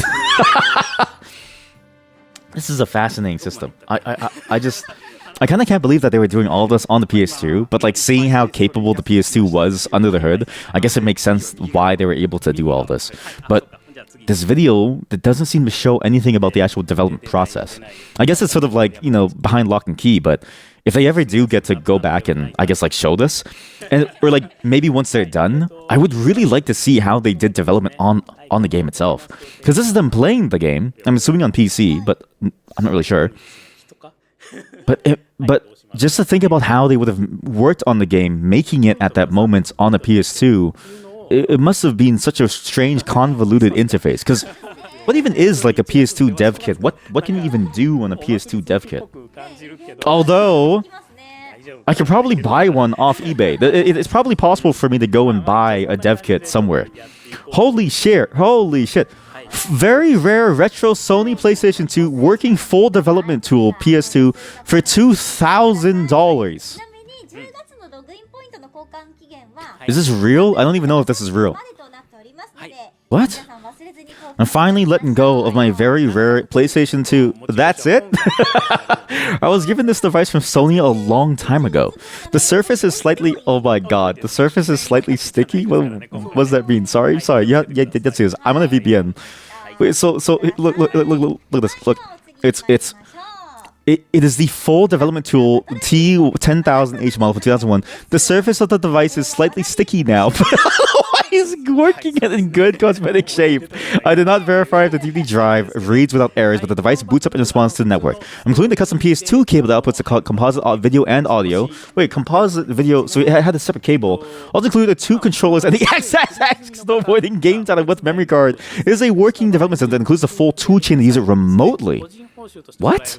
The development software includes sample code and documentation. It also includes license for the Code Warrior compiler. I haven't heard the name in so long. So they included the Code Warrior compiler as PPC binaries, but it's untested for the PowerPC. The remote toolset is for PowerPC Macintoshes or i386 Linux.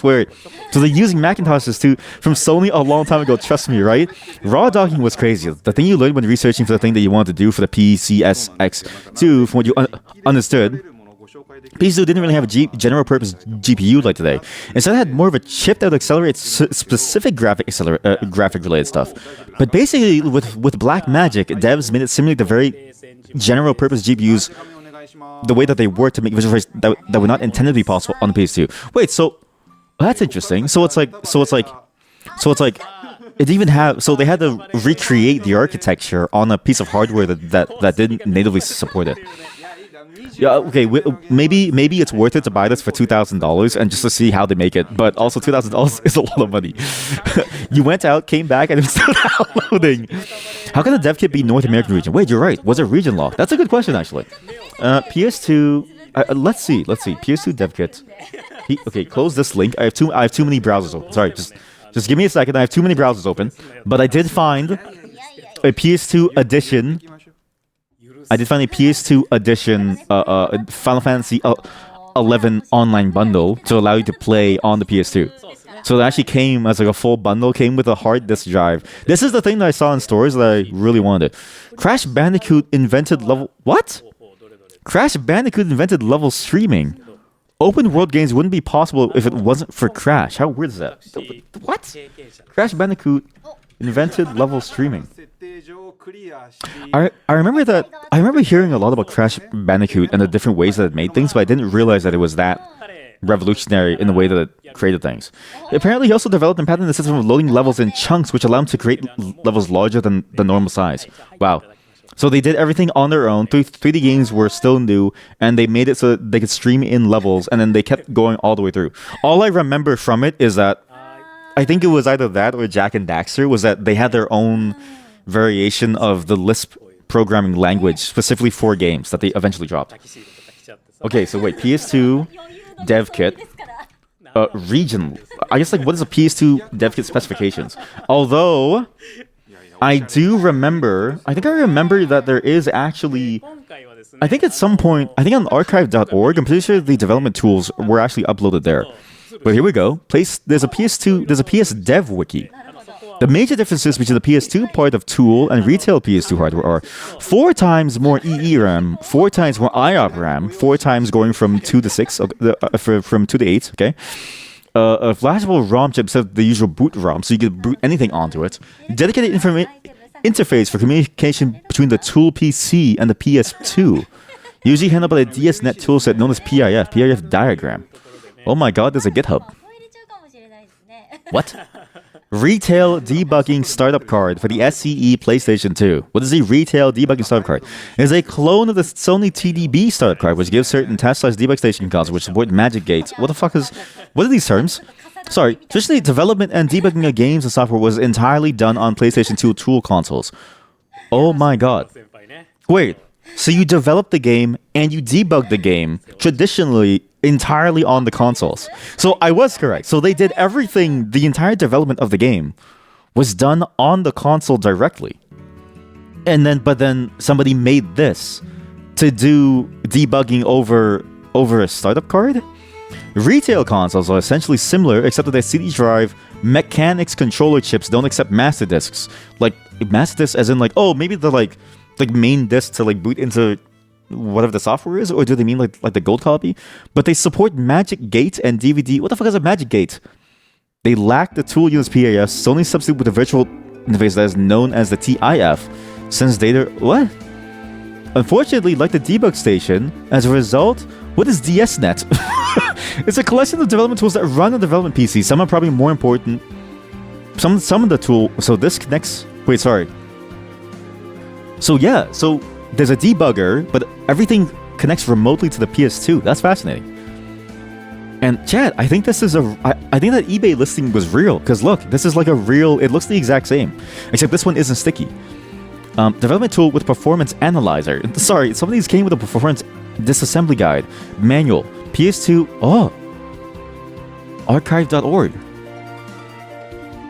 Wow, the ultimate ever-growing resource guide by Aidan Rosenberg. Original source, Obscure Gamers. Here's a guide I created of helpful information from different locations and forums from across the net. What to do when you get your first tool. That's why emulators up until recently, and most PS2 game remasters often don't include original shaders/post-processing effects, because those are a nightmare to reverse engineer. You think even the PS3's internal PS2 compatibility layer might not be able to emulate those, or you're not 100% sure. See, it's good that all of you have looked into the PS2 at some point, and it's fascinating that like it's fascinating that like multiple people have looked into the PS2 stuff, because this is all incredibly interesting to me that they had so much capability back then, and they did so many different things that I think nowadays would be seen as almost, you know, both impossible and also undesirable, right? Whereas like nowadays everything's much more standardized, which I enjoy. Back then it was the Wild West because it was so new. It's fascinating to know that that's the reason why, because I have noticed that too when you emulate certain PS2 games. Because I have a bunch of my like old ROMs. Sometimes when I emulate them, they definitely don't feel. They definitely didn't look the same as they used to. That's a chunky boy, right? If you just received your tool in the mail in one piece, congratulations, you're luckier than most. The tool PS2 is a 20+ year old piece of equipment, and the ABS plastic shell tends to get brittle with age. Inspect the tool. Once your HDD is backed, you can start HDD raw copy tool. Hooking up your tool PS2 can be very confusing, but it's straightforward. There's literally 9 ports. You need a small Phillips screwdriver to unscrew the bottom to be able to find the VGA port and the keyboard port and the serial port. Wasn't there also a thing, actually? I swear the PS2 had like a Linux thing, no? Yeah, there was like a Linux for PlayStation 2 kit that they released at some point. Or that they were working on, I think. No, yeah, this was a real thing too. Huh, contents of the Linux kit. The hard disk is already installed inside the machine. I wonder if there's an emulator for the Linux. Yeah, it had, right? This is unofficial support. What? Even since the discontinuation. Linux on PlayStation 3. Sorry, wait, so you need a PS2 keyboard. USB keyboards don't work. This is old. PS3 that you think two people made supercomputers. Yes, I do remember that, yeah. Get the tool place horizontal, make sure that the tool logo. Okay, so you have... Wow. So this actually even shows you how it works. So some tool PS2 systems can run a retail disk without the master patch. So you can't run a retail disk by default. You'd have to patch it. Some of them can. But you actually just go into BIOS, and this is the BIOS. Award modular BIOS, CMOS setup. You have to set the time zone manually, and then you can go inside the system. And you have to this is the email and the password, okay? The username. IP information, run a game retail, Ubuntu terminal commands? What? Install DSNet toolset to Ubuntu. Install this to Ubuntu. This is required to telnet into the tool. Right, because it's connected over remotely. Holy shit.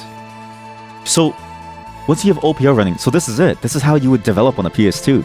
So that's what they were doing. That's what they were doing for Final Fantasy XI up until this year. So this is the last year that they're going to be developing on the PS2 like this. But they were developing on the PS2 by connecting to it remotely. And they're moving to Blender now, which implies that they did all their models maybe on the PS2 directly. Which means, like, everything... They made this entire MMO on the PS2.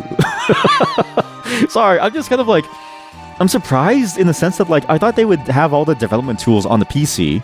Because you would run all your stuff on the PowerPC and then you would just send stuff over. Like, I thought they would just send files over into the PS3 to, like, test it like that. But maybe they did do a lot. I mean, maybe they still did, but there is a compiler thing that they talked about too. Yeah, we're at 99% now. We are very close. PS2 Dev Wiki. Is there more about the PS2 Dev Wiki that we can learn? So there's vulnerabilities. No. Emotion engine, special variants. How do you actually like develop software for this? How do you actually like make software for the PS2 from scratch? Software. Here we go. Games with alternative official software disks. Network access, PSX update tool. Okay, how about... Okay, well, this is... Man, they didn't show it in this video, but I was hoping that they showed how they made stuff for the game. But if I'm skimming it like this, there's absolutely nothing. But you know what? Now I have more patience for them and patience for, you know, how this game is. Because...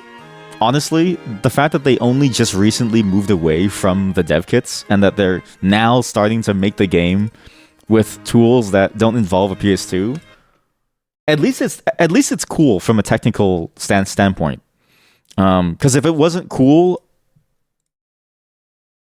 I'd be very mad if it wasn't cool. At least it's cool, and at least they're doing something interesting with technology, and at least they're trying their best with the tools that they have, and at least they finally updated it. We actually play the game now, right?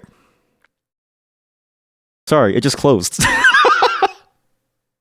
We learned a lot about the PS2 chat. That was a fun little tangent, right? That was a fun tangent to learn about how this stuff is made. We only have 2 hours to play this game now, though.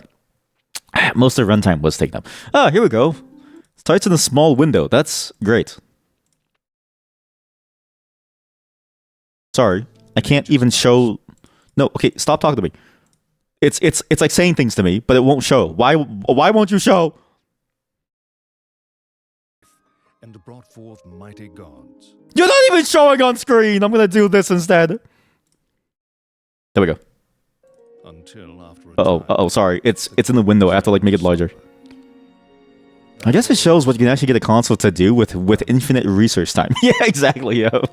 If you have the money that Square Enix does, and you have a player base that's still in the again from that link that the chat showed, seems to be like 150,000 players that at a minimum is still making 6 figures monthly for presumably what is like a maintenance size of a team. You can do a lot. You can definitely do a lot. And considering that this game is like 24 years old, that's a pretty good return on investment that's still possible to like lay it. united their forces in desperate alliance. What? They were the king. Wait. Oh my god. Sorry, the volume was just really low. Oh my god. There we go. The Grand Duchy of Juno. Also, now that they're pointing out that They struggled for survival. it's a PS2, you can see it, right? Like As it chaos engulfed like certain light. older games for certain consoles, you could really tell something about the quality level, or like even the way that they stylize things for that console. Like you can tell. Like it kind of feels almost like a like it kind of feels like a Final Fantasy 9 to like 10 cutscene almost. The way the bits of the flag are just textures and not polygons. Yeah, exactly. Yeah, that too. Actually, yeah. Oh, here we go. That seemed pretty high quality. Oh my god.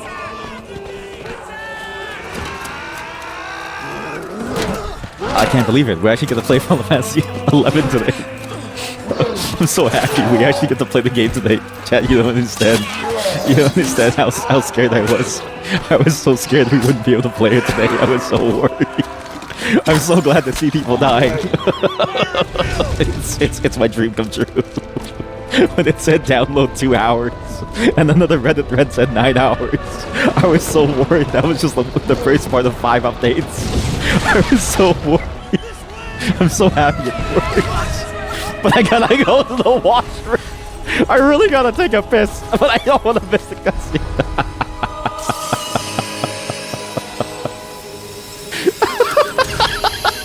We've been here for so long. It took so long. We learned everything about PS2 development, about PS3 development. We learned about how games are emulated for the PS2.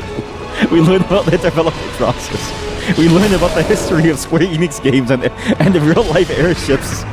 And now I still gotta take a piss. And now we get to play.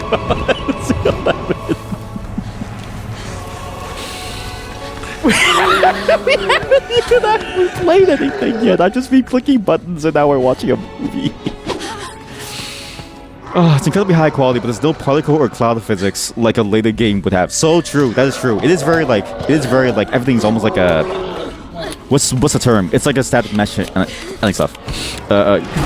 You told me it's ADHD the stream. It is. I mean, it is good that I have the ADHD portion to be able to like cover it for these slower moments. But now I know for next time I'll be sure to try doing I'll be sure to click the play button next time so that we don't end up in this spot ever again. But you know what? If you think about it, at least in my mind, it's successful because we learned so much about what this game had to go through to get to this point, right? Because again, if the team can do this and they can dedicate this. Aldo, listen. You've got to climb. Aldo? Climb, boy, climb. Through that hole, over there, climb, boy. I'll push you up, okay? Climb. I'll climb after you, and we'll get out of here, okay? You got to live. Bye, Aldo, stop looking around. Quickly climb. Get out there. Sis? Can you lower yourself down? I think so. Come, Aldo. Quickly. I need help, Aldo. Oh! I thought she was gonna die. Oh, but she's so dead. Are you alright?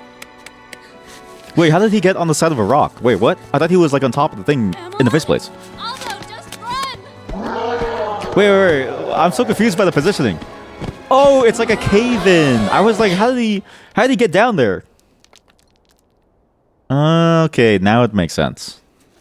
So he jumped down before he helped his sister up. That's actually impressive that he abandoned her. He abandoned his sister by going down the one-way path before helping his partner up. It's like if you play like a co-op game and your co-op partner goes down the one-way path before you're ready, it's over. Crazy. I like how you both activated the crazy bot. I like how you both activated crazy bot.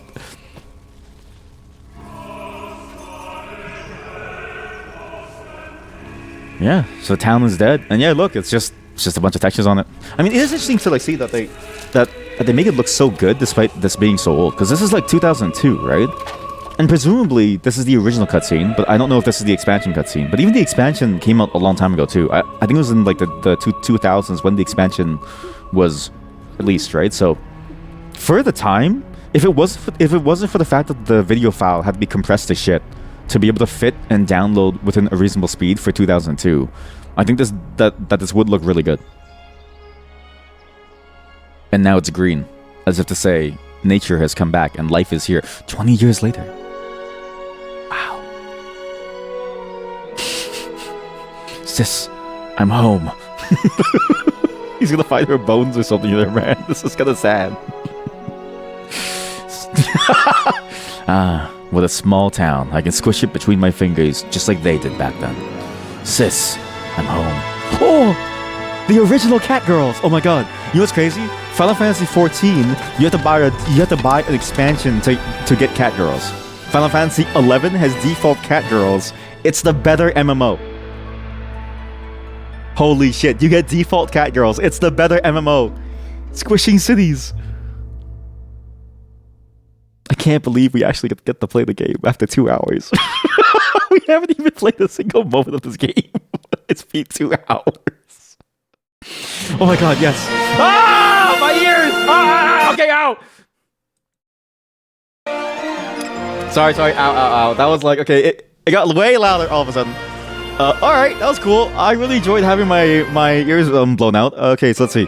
Final Fantasy XI is a massively multiplayer online role-playing game that's access to play online. Before playing, please read the Final Fantasy XI user agreement found in the rules and policy section. The play online, okay, I've accepted it. Saying it to play online. I'm gonna go to the washroom. There's got to be a way to play this game. There's got to be a way to play this game, chat. Close. Everything close. Connection terminated or connection unavailable. Please try connecting again later. Or check cables, networking devices, and network systems. How do you play this game? I just want to play the game. Okay, I get it. Go online? Yes. What do you mean? But so, okay, I'm not kidding you. If you watch the cutscene, it takes too long, and I think your account gets logged out because it goes idle. That's insanity. This is actual insanity. You literally can't watch the cutscene because if you watch it, it takes too long for the system to like start.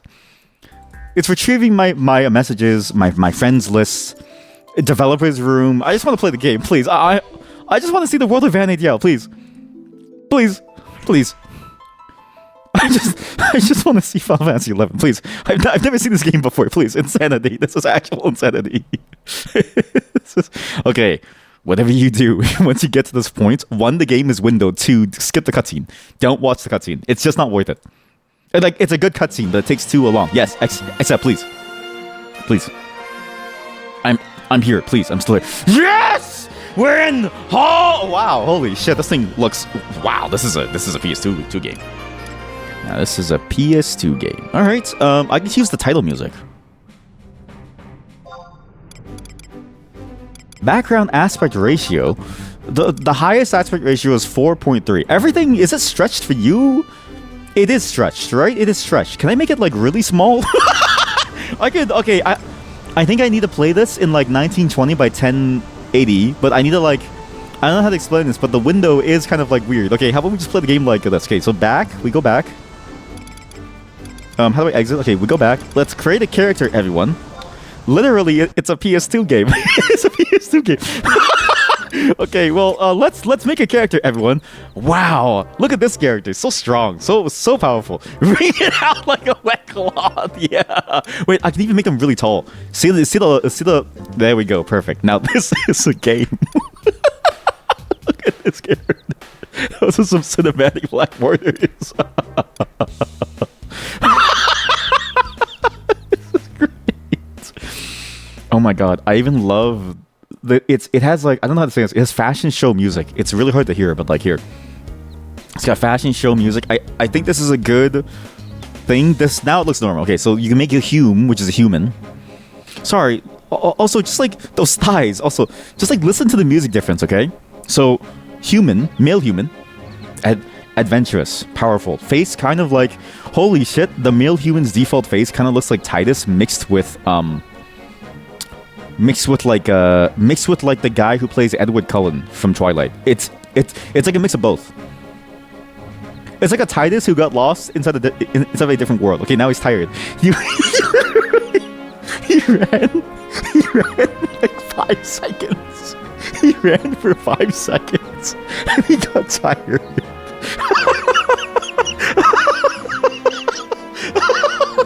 That's with dexterity at 7 too. That's really good. And then now listen to her music. It's like a fashion show. Actually, she's dressed a lot like what's her name? It's like Final Fantasy 12. It's Vaughn's best friend girl. She's dressed like her. The way that she is with her like dancer role. What? So her scene is her just walking around. Okay, what's his scene? What's the Elvan male scene?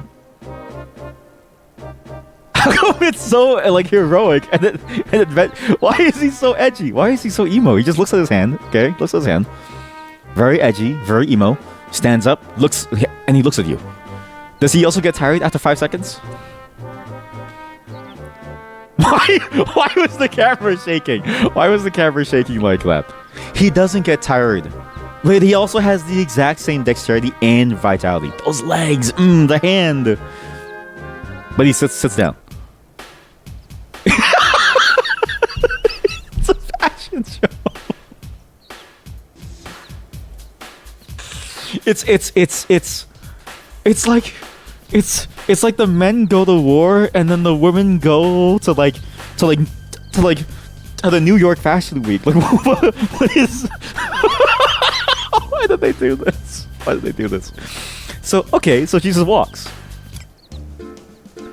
Now this is a clown. This is who I'm gonna play. This is a clown. This is perfect. Oh, my leg. Oh, ow, it hurts so much. Oh, I don't think I can get up. Oh, please, I need a white mage, please. Can someone please heal me, please? Oh, I gotta walk to the nearest town now. Is it you or the woman way better animated? Yes. Because, like something about the men, it's like a very stiff way of moving, which I guess is also like a way to like show like different things, but it definitely does look like default animation sets, or like if that makes sense. Like, it's very stiff, and the camera work is a little stiff too. Whereas like with the woman, actually, to be fair, this one I think looks really good. There's a lot of expressiveness in like every portion of the body, from like even like the sides of the chest moving. You even see the wobble as they run. But he does run out of energy very quickly. How about you? A Tarotaro female, Tarotaro male. Wow, this thing looks weird. Do you also fall? What do you do? Oh, okay, now they're dancing. Okay, I take it back. I think the women are way more animated because, like, she's dancing. The dude just fell down and then died, but she gets like a whole TikTok dance. That's pretty good. Woo! Yeah! Alright! Yeah, okay, yeah. I love it around here. What about you? Yeah! Oh, sorry. Yo. Yo. Yo. Meow. Whoa. Meow. Meow. Why is she doing this? Why is she doing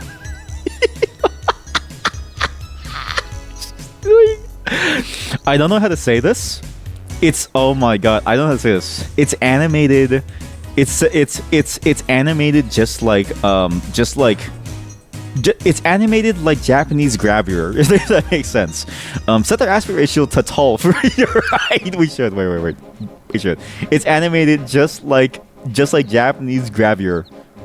The like softcore stuff. Here we go. Okay, so now we do her. Okay, now we do her again. There we go.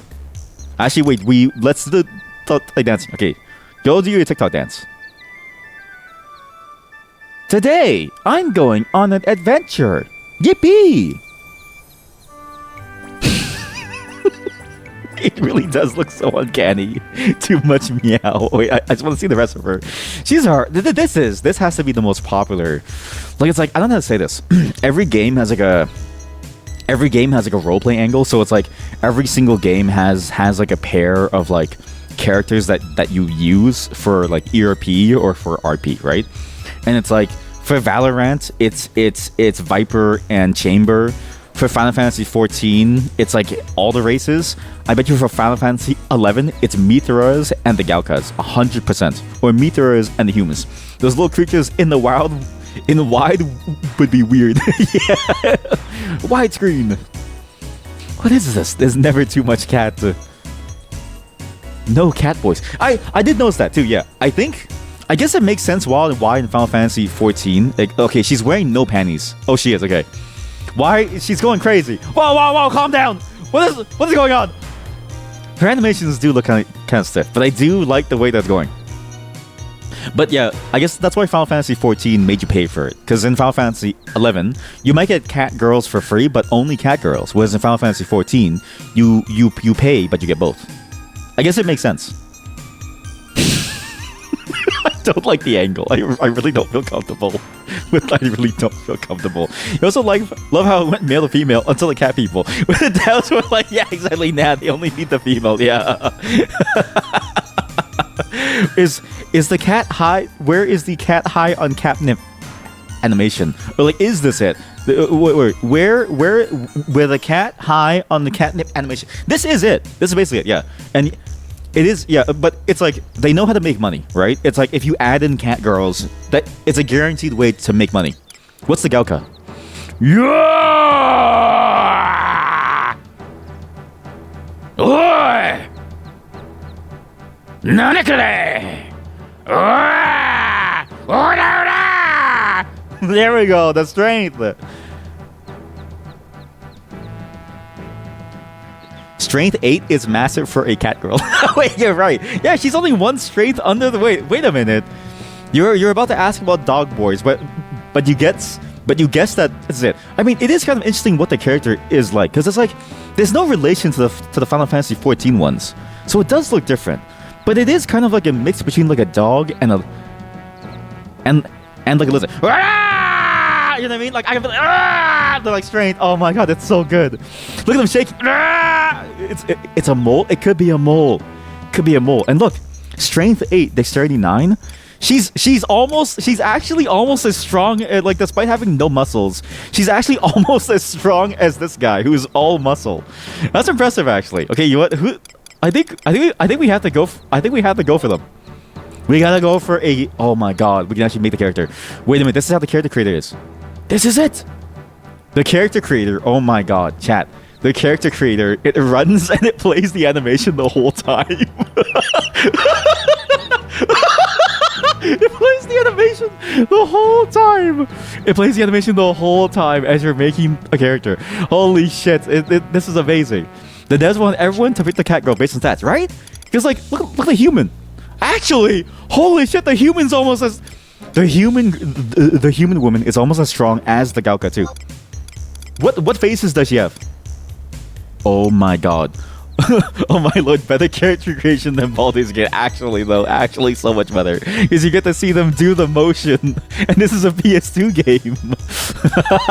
Choose your girl. Ooh, sorry, it feels so uncomfortable.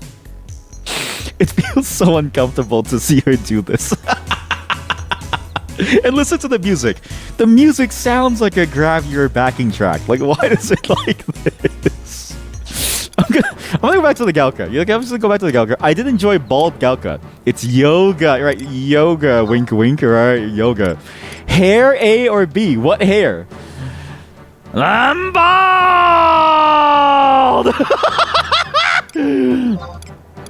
Small, medium, large. What is this? What does this mean? Small, medium, or large? Choose your character size? Small.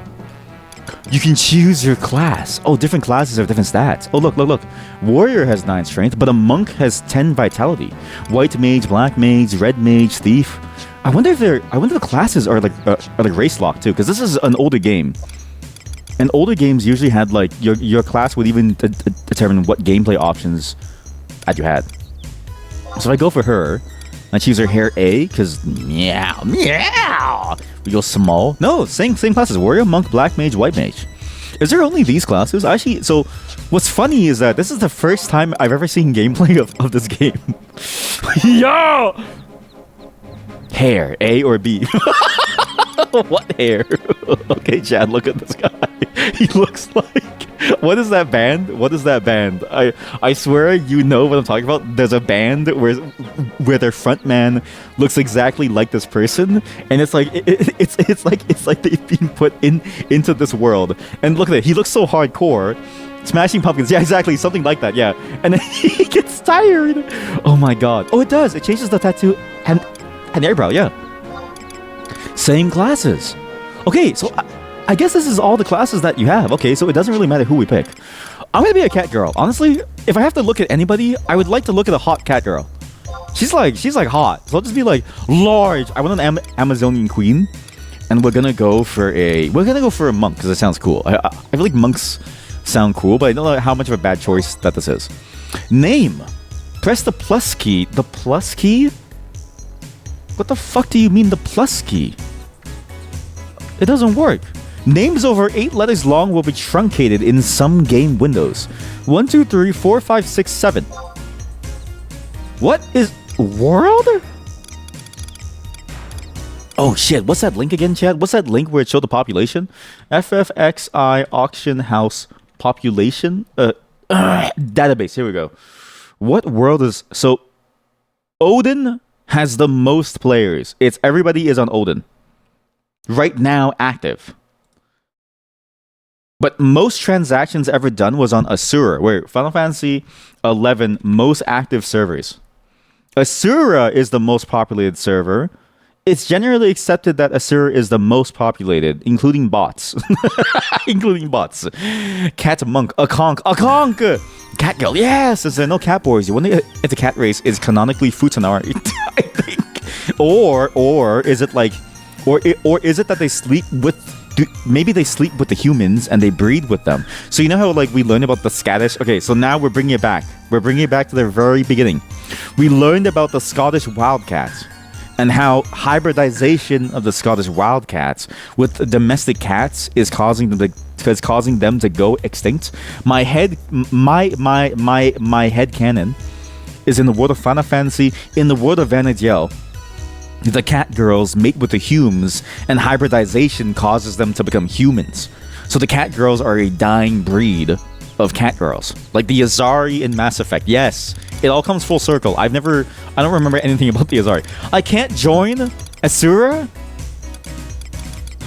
So, is the cat girls an only female race? Yes, exactly. Yeah, it's like Amazons. So you can't. Sorry, so you can't join. You can't join Asura. You can only join these ones. The next highest one is Odin. Okay, so how come I can't join Asura? I'll just go to Odin because that's like the next one. Or actually, Google Final Fantasy 11 second most populated server. Second most populated server. Or like Final Fantasy 11 can't choose Asura server. Square Enix measures 6 months ago. The game's director says Asura is closed. No shit. Measures to address congestion. Congestion on Asura. Look at this. Measures to address congestion on Asura. Final Fantasy XI producer and director Yoji Fujito has prepared a message regarding measures that we implement to address congestion on the Asura world. Greetings, everyone. I am Yoji. Thanks to you, welcome to this 23rd year of service. The development operations team, we have noticed such issues occurring on Asura, so to help ensure it is now impossible to use Asura. You can't create anyone, you can't make anyone, you can't recruit anyone. The server is now gone. So the second highest server is now Odin. We had to go to Odin. We're going Odin. What is a gold... Input a password if you receive a gold world pass from a friend. What? Final Fantasy 11 gold. Everyone just, this is also good that it chose the cat girl. It's a bit like you ever like download those like desktop wallpaper girl things where it's like, oh, like desktop wallpaper stripper type of deals, like those programs? It's a bit like that. Like while I'm googling things and then while I'm searching things up to figure out what's like going on, you can just watch her dance. Sure. A gold world pass is acquired via the world pass merchant. Sorry, you have to buy this? A gold world pass allows you and the person to get special items after a specific time of continued subscription. I don't have that. Sorry? Select the country to start in. The Kingdom of Sandoria. The Elavan, a proud race of warriors, forged this kingdom in northern Quan with the fires of civil war. You think it's like a referral code? It is. But what's funny is that you have to buy it in-game.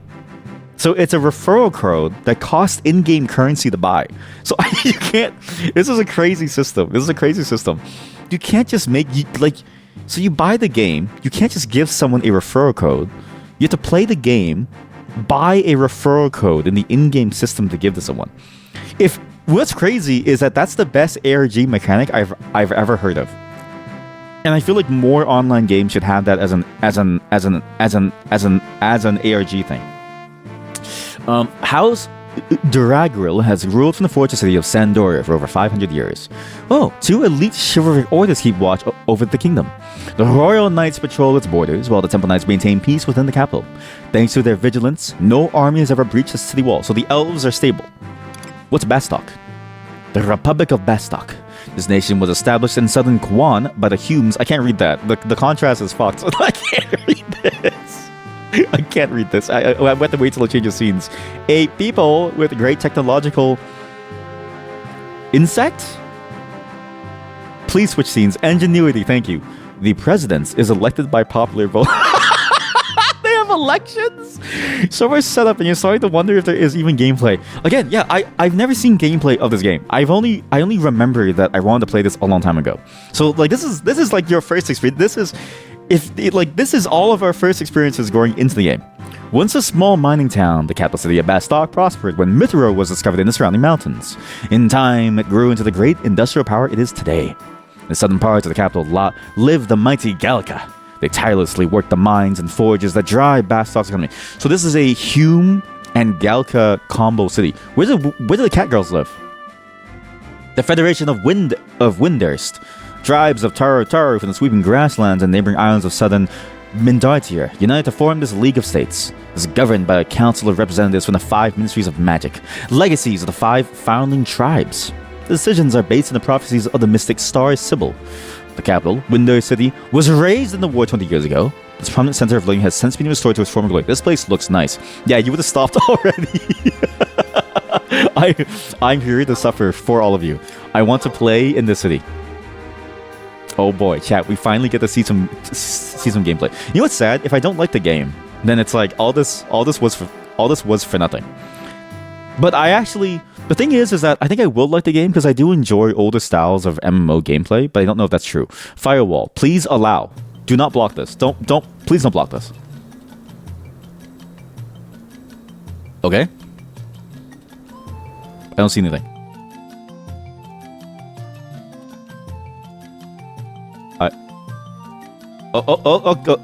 Here. The Federation of Windurst. An ancient capital nurtured by the boughs of a great tree, blessed by magical waters and protected by the moon and stars. Okay, you have to read fast, okay? The text goes by really fast. There's a legend in the country. In a time forgotten, a people forced to wander by starvation and cold were led to this land by a wondrous star. Oh God, I can't read that fast because I started. When the star returned to the heavens, it sent to the earth our spiritual medium, the first star symbol who could hear its voice. She promised windows, glory, and prosperity. I made it. Okay. Good thing I drank coffee, Chad. With each passing eon, the people came to excel at magic more and more, giving windows far greater wisdom and power. So they have one single leader who is gifted with the power of extreme. Five ministries, each specializing in the school of knowledge, became politically influential institutions. This elevated windows to become a city of academics, which is specialized in a skill of magic. So she's basically a leader who receives prophecies from the world. In recent years, new bonds were made with the roaming tribes of Mithra, causing windows to become an even bigger than before. But the music which remains unchanged, lasting peace, eternal tranquility under the watch of the far off stars. Why does it go by so fast? Why does it stop so fast? You can't even have the time to read. And now a new star of hope has been born to serve. You can't even read this. Well, what is about to begin here is an enduring terror woven by the star. It's already gone. It's already gone. If I don't read that fast, it's already gone. Did people used to read faster back then? And now a new star of hope has been here. What the fuck? La Bobi remap weapons. What the fuck? Odyssey V0 to V25 HTP Ambuscade Omen Sortie Dynamis Wave 3 Vagary Master Trials by Discord Alex Kim. What the fuck? Who the fuck is Alex Kim? Wait, chat. Wait, sorry. In the middle. So this is it told the story in the chat box. In the middle of you doing the tutorial, people can send global messages and somebody advertised in Discord. What's up with you? Why are you standing there in a daze? Hey, Nanamigo, what is Discord? Hello, Alex Kim 8667. Who is this person?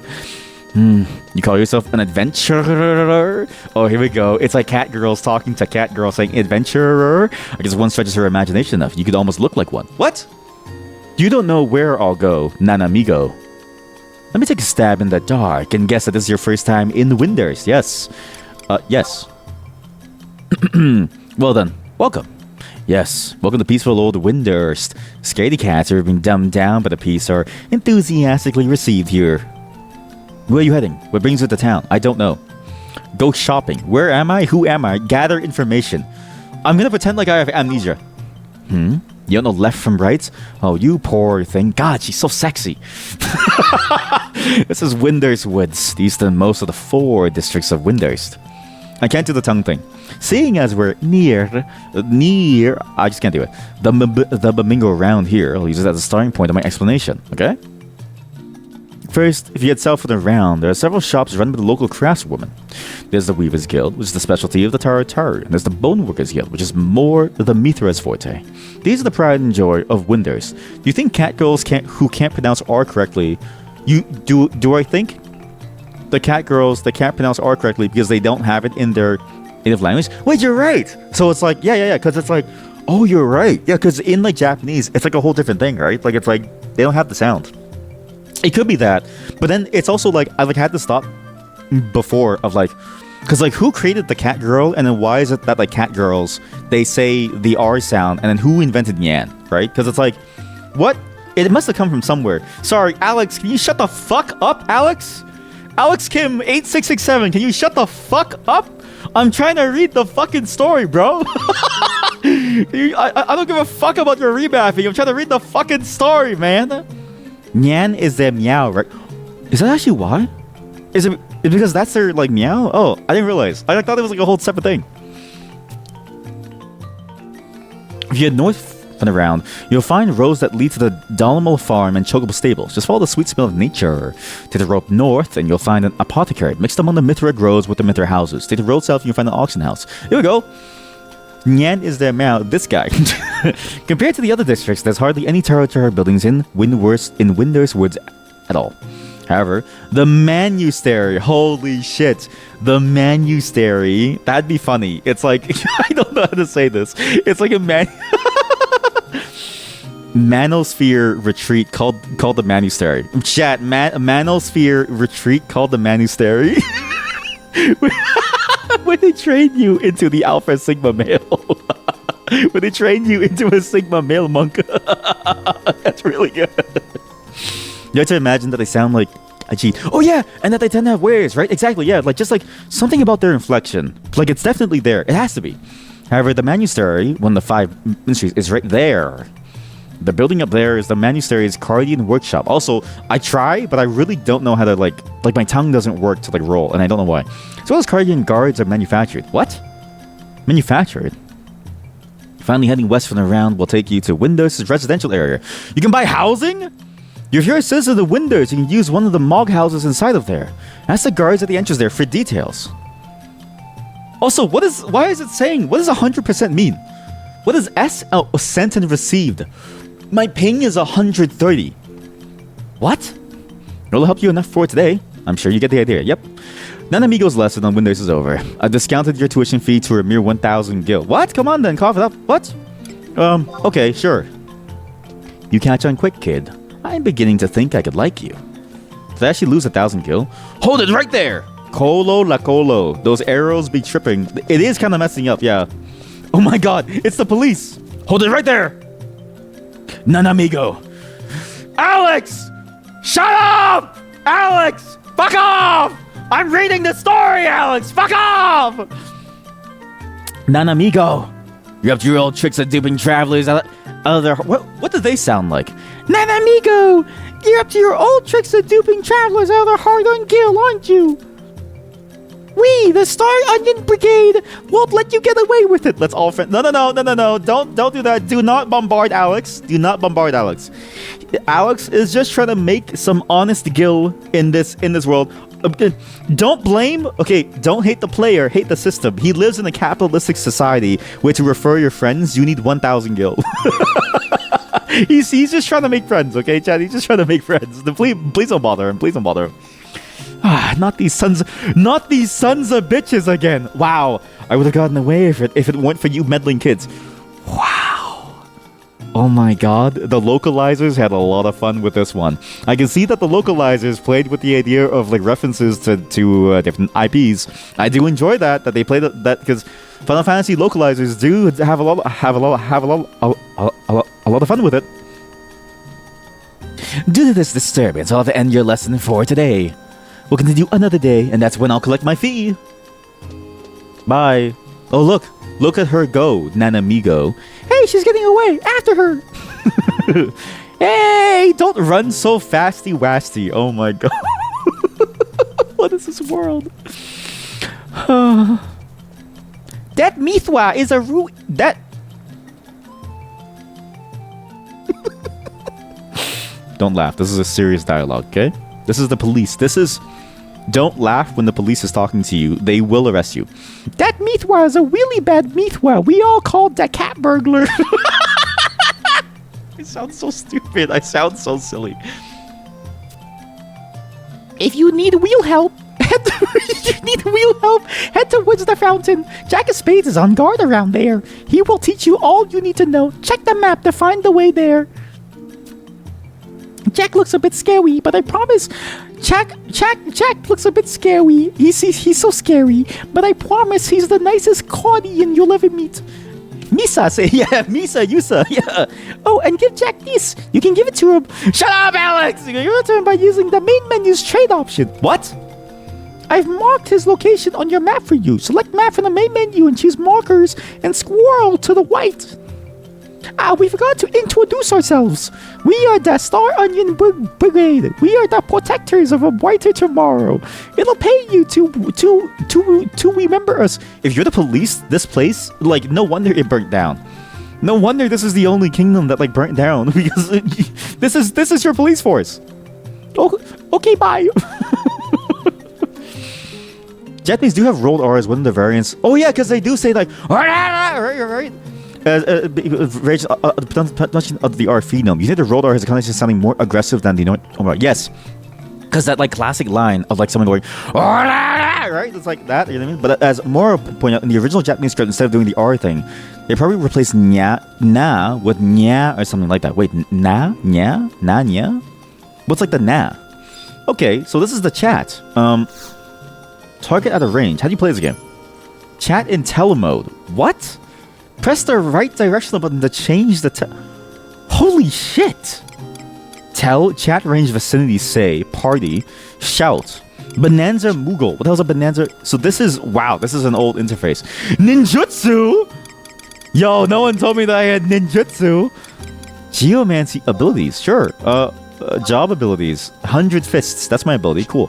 Special attacks, weapon skills. Okay, this is a lot. Mount, pet command, issue command. By the way, I have 2 codes that I couldn't enter, and I don't know why when I bought the expansion pack. So I can trade. So you can trade. Okay, so how do you? Oh my god, it's WASD control. It's actually not that bad to control, except for the fact that your cursor does leave the window. Just any. What? Sorry. A magic/magic. Oh, you hold Alt, you get like a fast menu. That's interesting. Just any symbol that has na, make it nya instead. Oh, like how the cat girl talks in the Monogatari series. Okay, that makes sense. Sorry, also, how do I go to like a menu? What's like a... So enter is my menu. Is there a way to like make it so that the game can be like a full screen? Trevor bot? Is that a bot? Sorry, this game is... It's probably the worst controls that I've ever used before. I think that's a real bot. Because, look at this. So to move your thing around, you have to go like this. You have to like move... You hold it there and it moves around. It's not like World of Warcraft. It's very console coded. Extremely console coded. Tesh Garanji. Hello? How do I talk to you? Click on you twice. Okay, that's interesting. Hello, ma'am. You found yourself throwing away your items because your monk safe is overflowing with deadly sets of armor collected on your many adventures.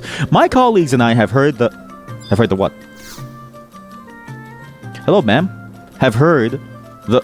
cries of our fellow adventurers and join together to aid all those in need. Trade me a full set, and for a small fee, we'll hold on to it, although I'm protecting from thieves. Please be forewarned, we can't store any high quality... Okay, in the signatures, how may I be of service today? Nothing. So, okay, I see. So that's like a storage thing. Sorry. This is... I can see this being really good as of an interface on the PS2, but you can really tell this is a PS2 game.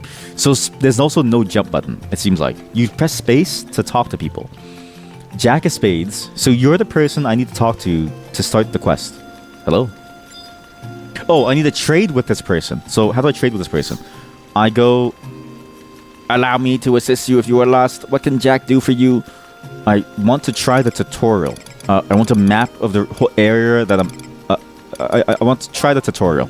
The tutorial event is perfect for beginners. You can learn about adventuring in the land of Vanadiel. Talk to Salel at the gate connecting Windows Woods, the east... Sairat to Baruta. What? Keep going and find Salel. Jacqueline marker location on the map. Am I interacting with bots, people, or NPCs? So these ones are NPCs.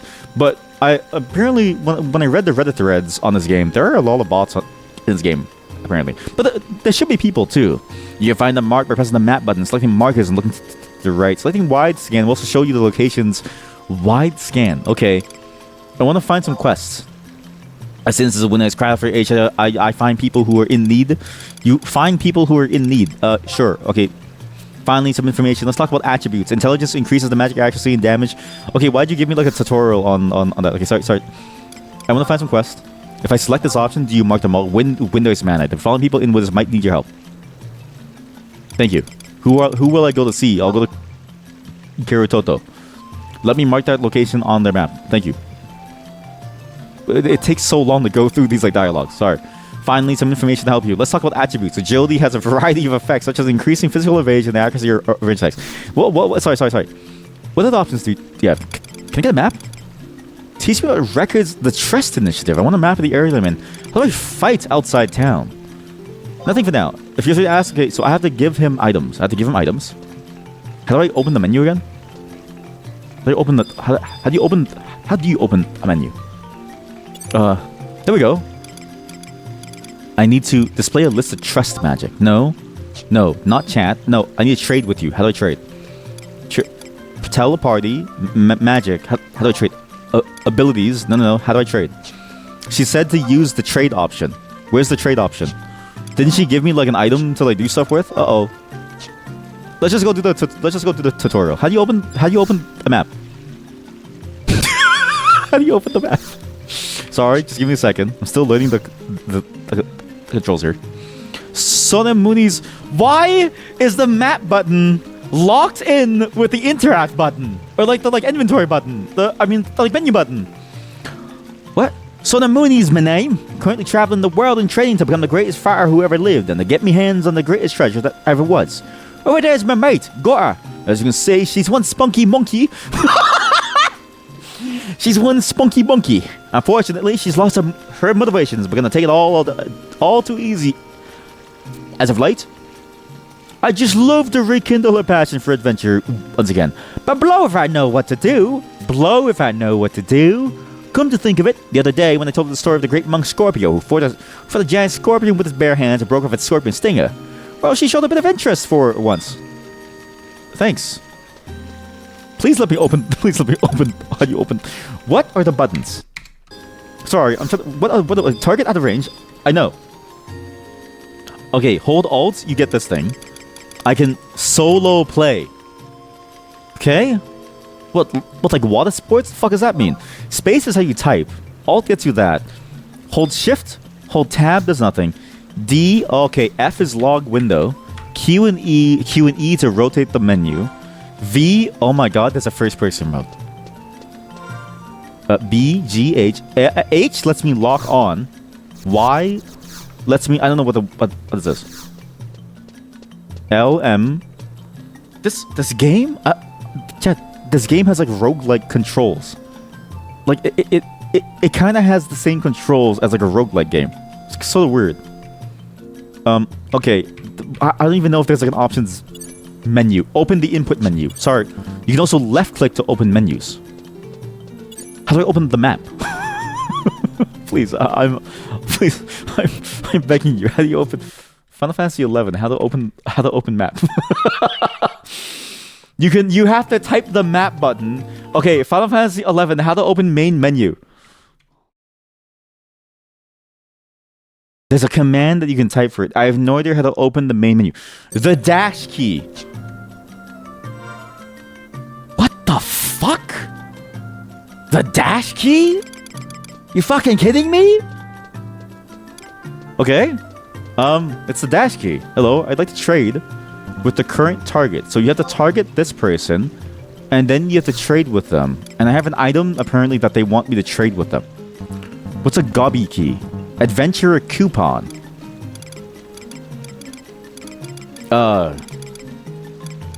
What? This slightly rusted key can be opened on a special dial.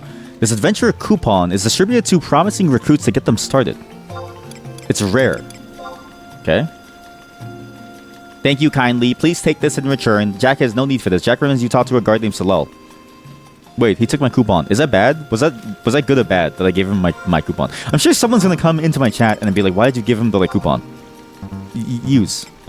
Sure. Like, I actually don't think I was supposed to give him that. White belt? Oh, because I'm a monk. SP Gobby key. Okay, so now we have a menu. This is better. This is good. Okay, so now we get it. The map is over here. Where the fuck am I supposed to go? Markers. And he said the marker was... He didn't give me a single marker. Salel. So, okay, I see. Salel is down this way. Gotcha. Okay. You can play this game entirely by keyboard. It's actually pretty impressive. It feels kind of like a... yeah, like kind of like a roguelike in the way that you can control everything by keyboard. What am I doing? Why did I sit down? I'm so bored. I wish something would happen to get my hot Mithrin blood running again. What? How I envy adventurers like you. What I give to be able to head out into East Saruta Baruta and blow up some balloons for a bit of stress relief. Okay, bye. The open input... What? Why does she keep sitting? Why does she keep sitting? Stop. What is this button? Why does this... That's lock on. I'm pressing something that allows me to sit. And I don't really know why. Ballsack. That's your name, Ballsack? Siva coming in. Siva Cumkin. Repair Moogle Yonolala. Wow, you can really see the DNA of like their Final Fantasy 14 attempt here.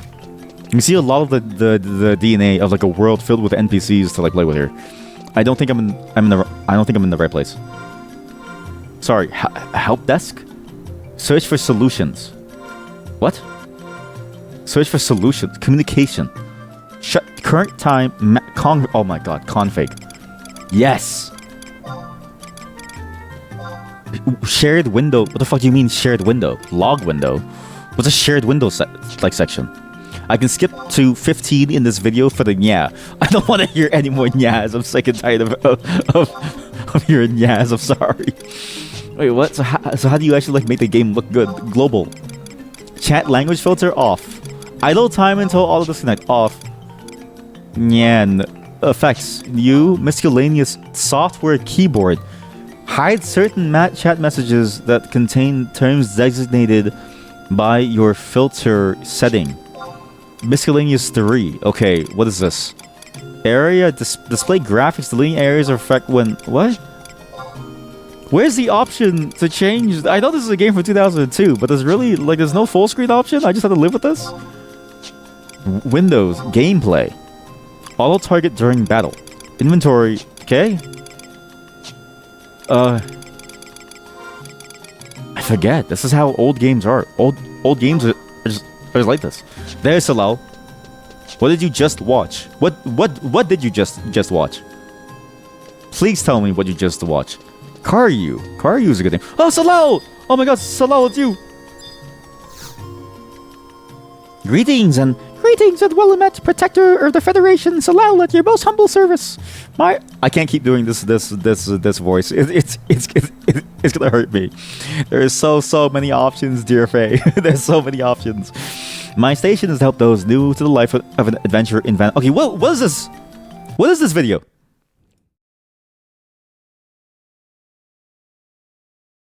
What the fuck? Oh, it's this scene with the sexy cat girl. Yeah, it's a scene with the sexy cat girl, and then she's like saying stuff, right? 猫、僕が今から言う文章を復唱しろ。斜め77度の並びで、Alex is desperate. He has to make money, chat. He has to make money. If he doesn't make money, it's over. He can't refer his like friends. Without my aid, you can rest assured that your first steps down the adventure path. With your aid, it will not go astray. Should you still consider yourself a newcomer, you'd highly recommend. Okay, full service. My permanent post, and I never leave it. Remember, well, when you need a hand with anything, sure. Okay. Thank you. That's the tutorial. So, you're interested in some entry level duties? Yes. Please, thank you, please. Go talk to the guard Harar over yonder and have her cast Signet on you. Okay. Where is Harara? Sola Jab. Stop sitting. Please stop sitting. Why does my character, does anybody know why my character keeps on praying? I'm like, how can I stop her to like, how do I stop her from like praying? Harara. Where's Harara? Over yonder implies where he's looking at, right? Yonder is where he's looking at. But I don't think that's true. I don't think it's where he's looking at. What is this? Home point 2. Touch this. You have now registered a new home point. I can teleport here. Oh, so this is the actual like the okay, yeah. So this is the same thing as like the like TP system from Final Fantasy 14 almost. It's a reading simulator. Oh, Harar! Here we go. Hello. I am Harar WW, a warlock. That is a sick name.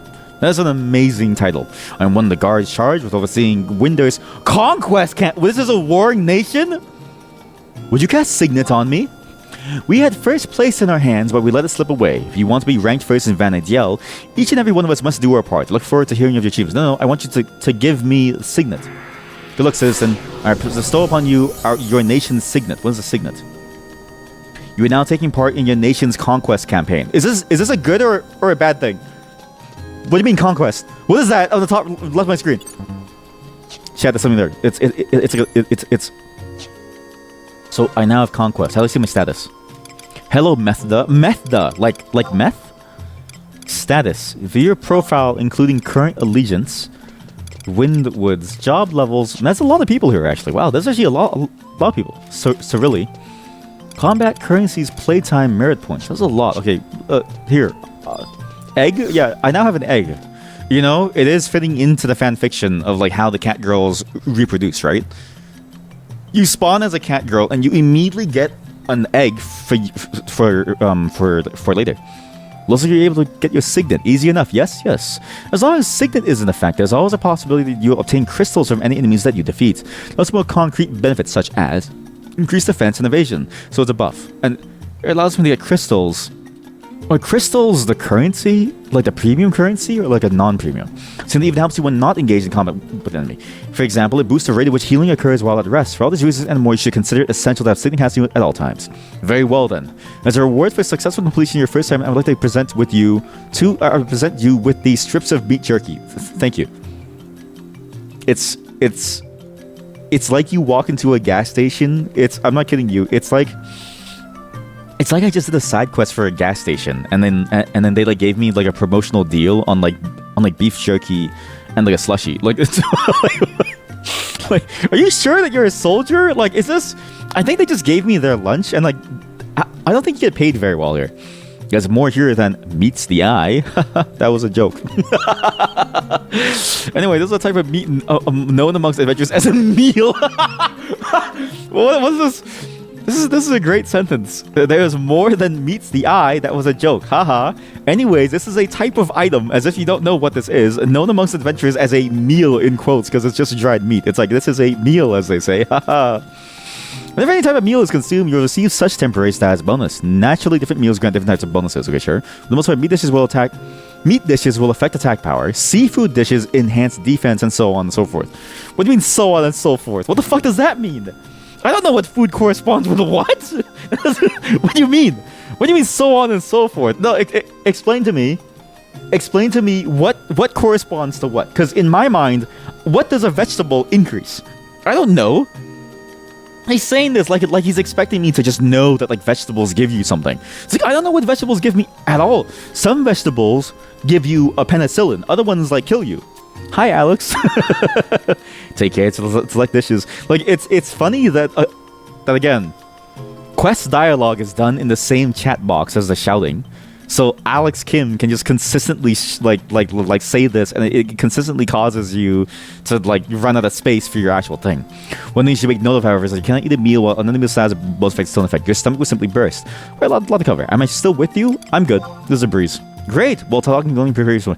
Go ahead and eat some meat jerky. After eating a meal, stats like a designated as food will appear in the top upper left portion of the screen. Okay, sure. I'm gonna eat the food now. So go to items. Meat jerky. Use. Strength 3. Intelligence -1.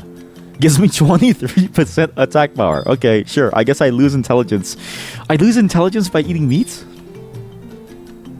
She picks it from her ass. She eats it. I've been meated. Okay, there's the burger icon. So now you have the... So eating meat gives me the burger icon. Now I've got the burger icon.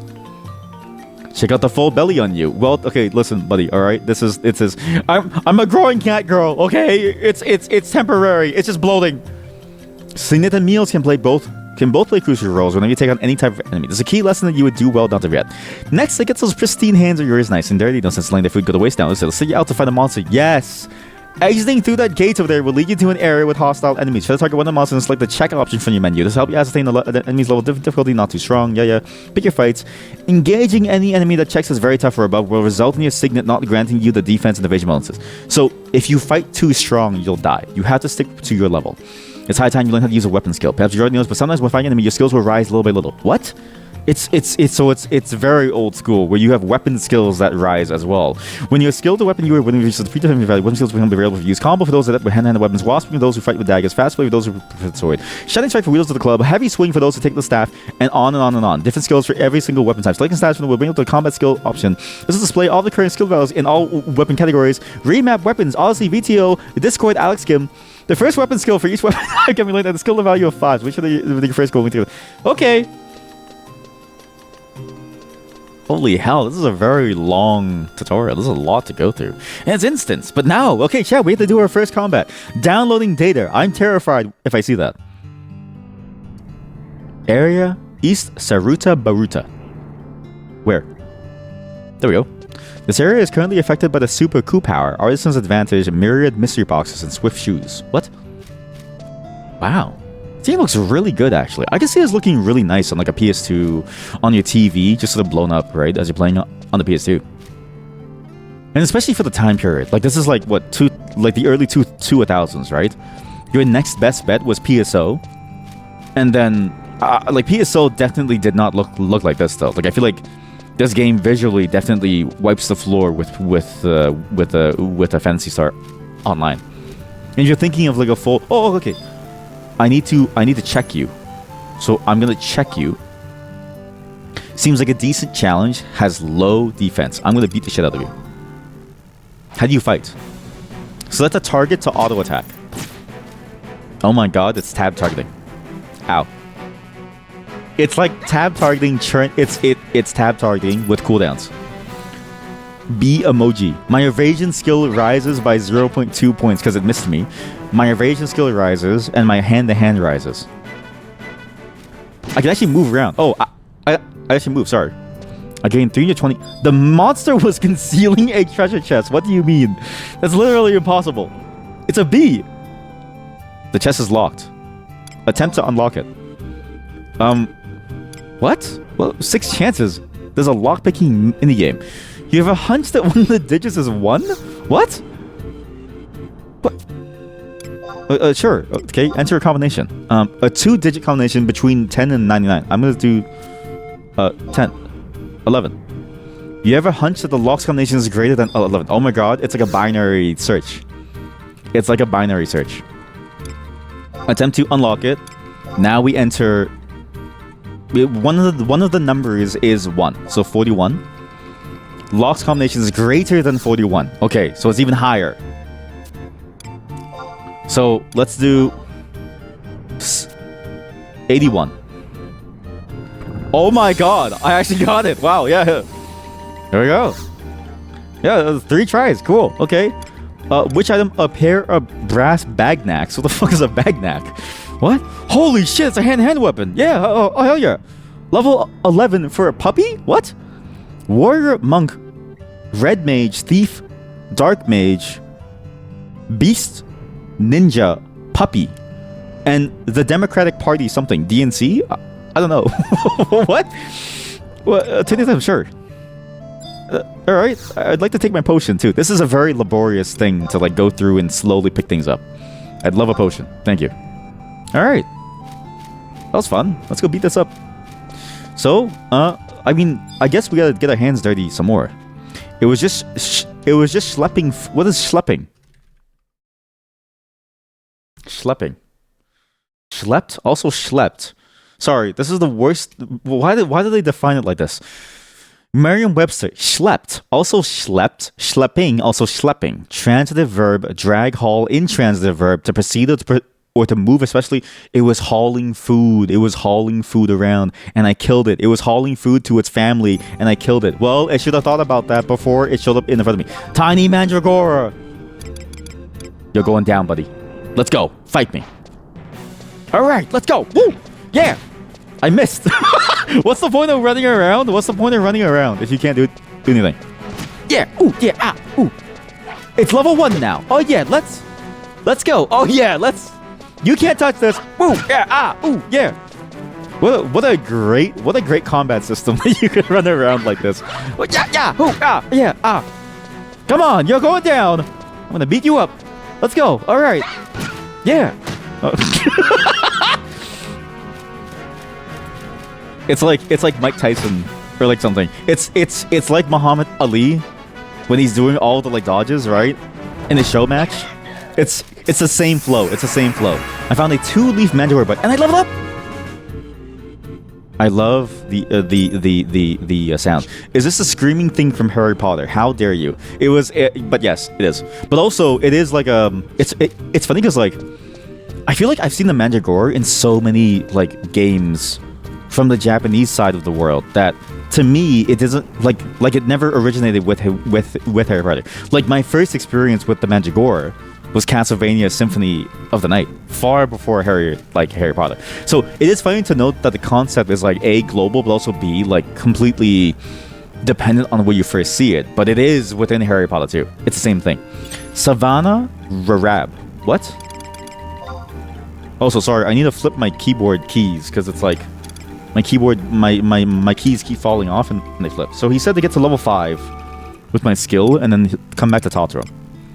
I have no magic. I do have an ability though. I have speeds up attacks. Ah! Okay, so now I have 100 fists. Let's go. All right, let's go. Oh yeah, all right. You can't touch this. Oh my god. Oh my god. I'm punching really fast now. Wow. Holy shit. I'm actually attacking really fast. Oh Jesus. Ooh.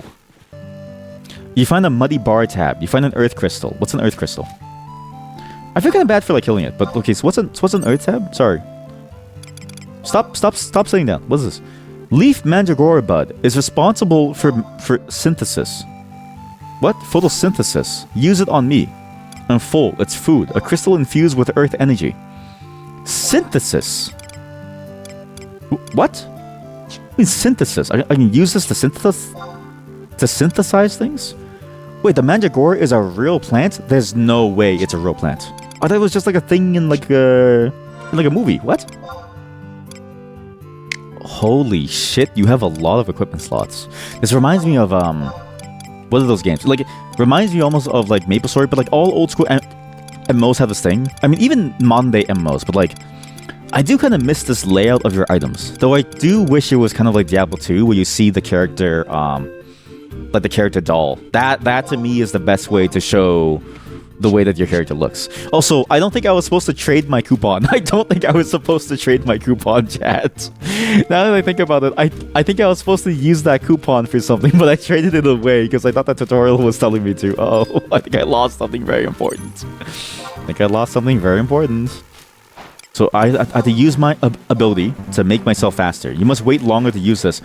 I'm sorry, this skill has a 1 hour cooldown? The skill, holy shit, it's a 1 hour cooldown.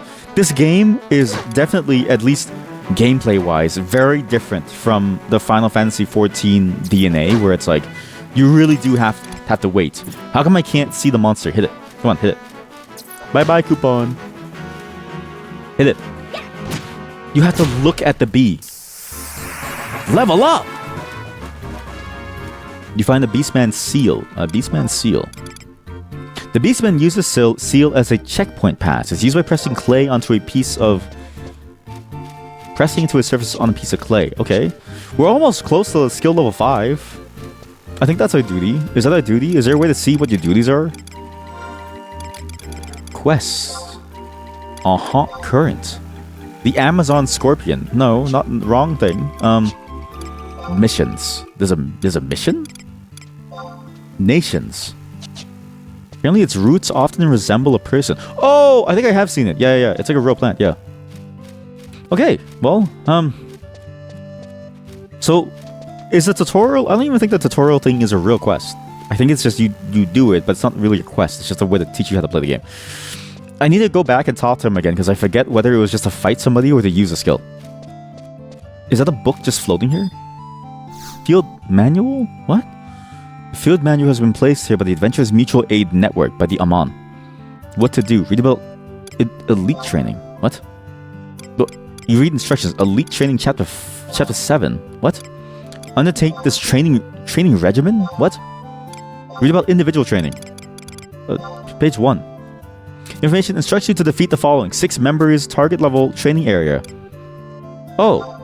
That's interesting. To repeat? No. So, changing your job will result in cancellation, so I have to kill 6 Mandragora. Okay. Wait, so what's the elite one? And why was it 450? Alright, well, I'll do that. I'll do that afterwards. I guess that's just like a... I guess that's their idea of a quest that you can keep doing over and over and over. Start Rhapsodies of What? I can enjoy a new... What? I killed 3 monsters. What do you mean I can see a new storyline? Well, sure. Okay, fine. The crystal resonates deep within your soul. What? What do you mean? I don't know what's going on. Like, the flow of this game is insane. What? I've never seen this place in my entire life. I'm level 3, by the way.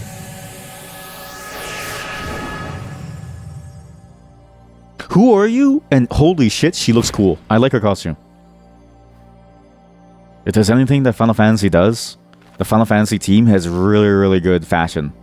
Especially Final Fantasy X. The crystal Vanadel in the year 898. What? Must make haste for Raisin Jima and find the master before. What? Rhapsodies of Vanadel. What? Uh-oh, chat. I think I've done something bad. I think I started something that I shouldn't have. Uh-oh. Uh-oh. What's gonna happen now? What? What?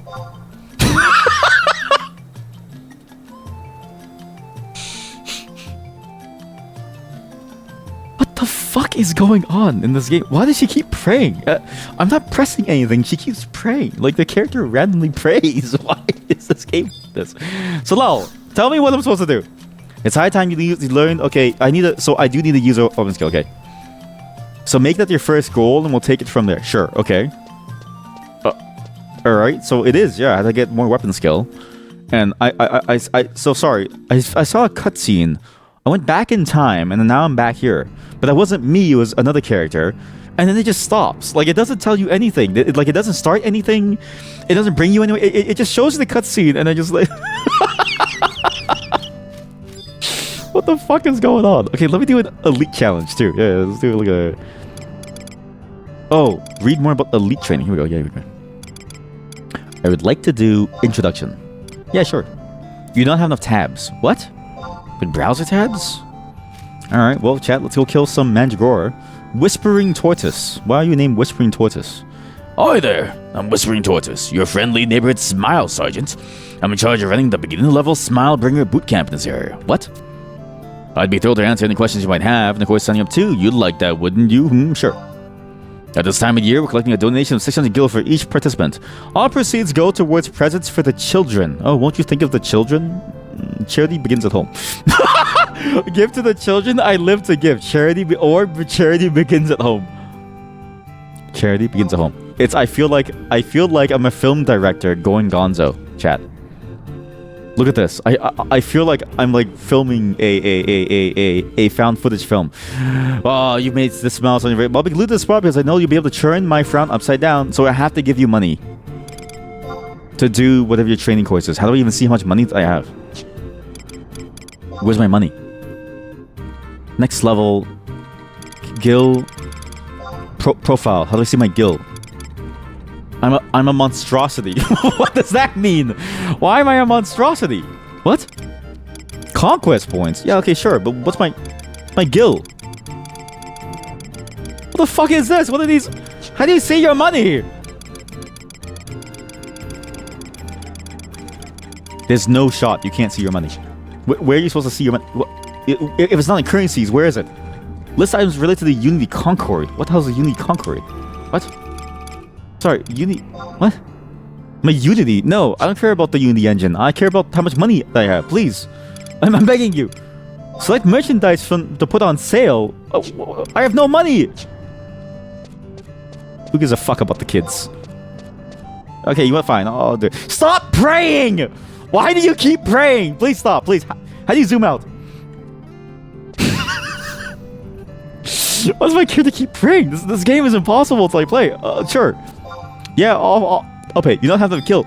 Oh, no shit! I wish I knew that before I clicked on the button. No shit. No shit. No shit, I don't have enough money. I wish I knew it before I clicked the button. Okay, okay, whatever. Our task is to kill six Mandragora. Fight! Yeah!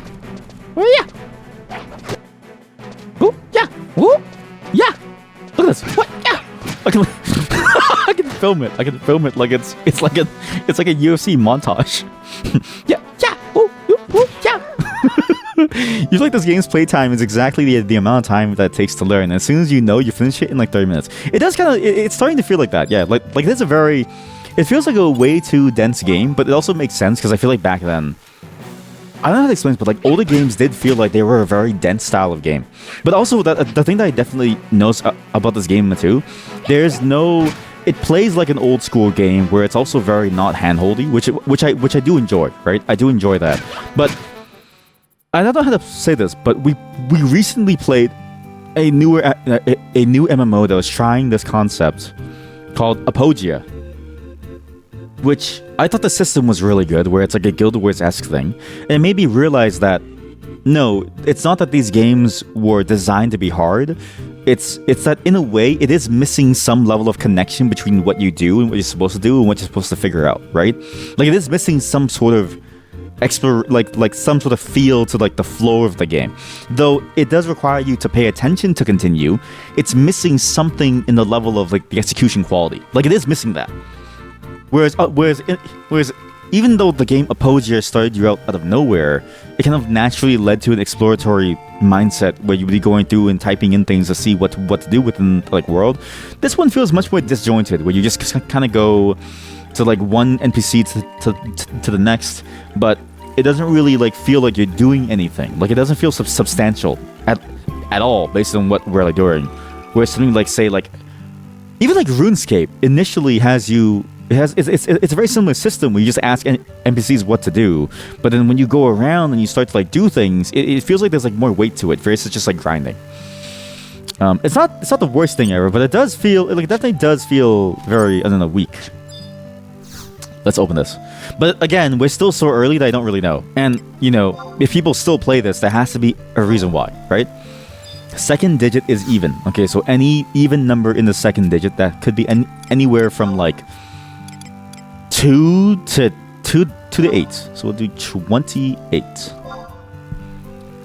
You have the hunch that the lock's combination is greater than 28. Okay, this is why. Also, the fact that there's a lock picking mini game is kind of funny to like see.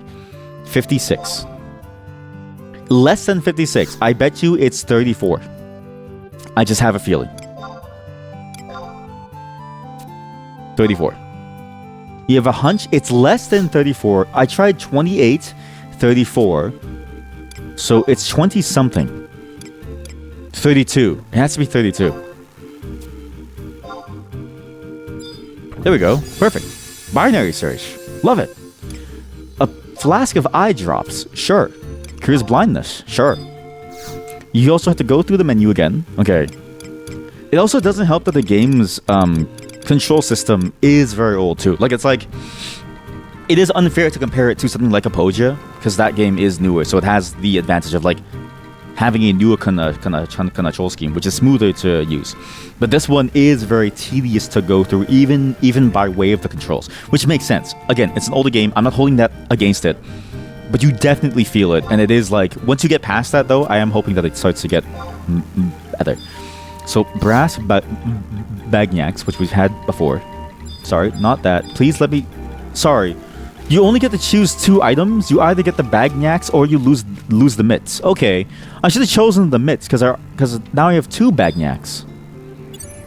I'm mad. Let's just kill you. Let's go.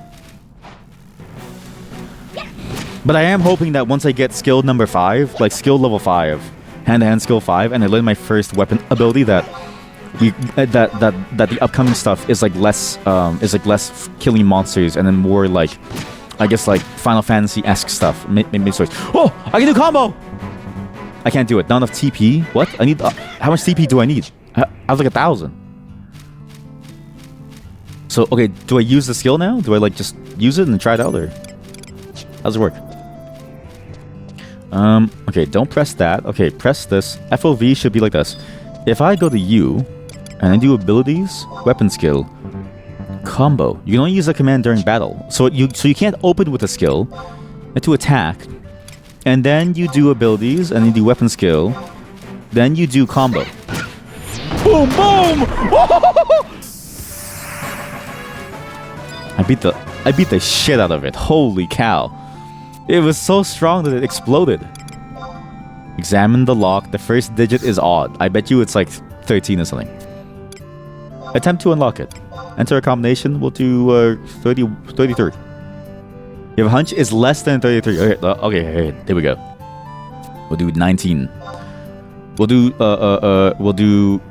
actually, it could be even. Yeah, so we'll do 19. If it's not 19, then we know it's a 30s. Less than 19. So it's like it's anywhere between 10 and this. So let's do 15 now. 15. Less than 15. This actually might be like a 12 or something. Attempt to unlock. 12. I actually got it. Wow. I'm so good at binary searching. A tunic. Yes, I'd love to take it. Sure. Thank you. I'd love to. What items do I have now? A maple shield. Sure. Okay. Sure. All right. Let's go.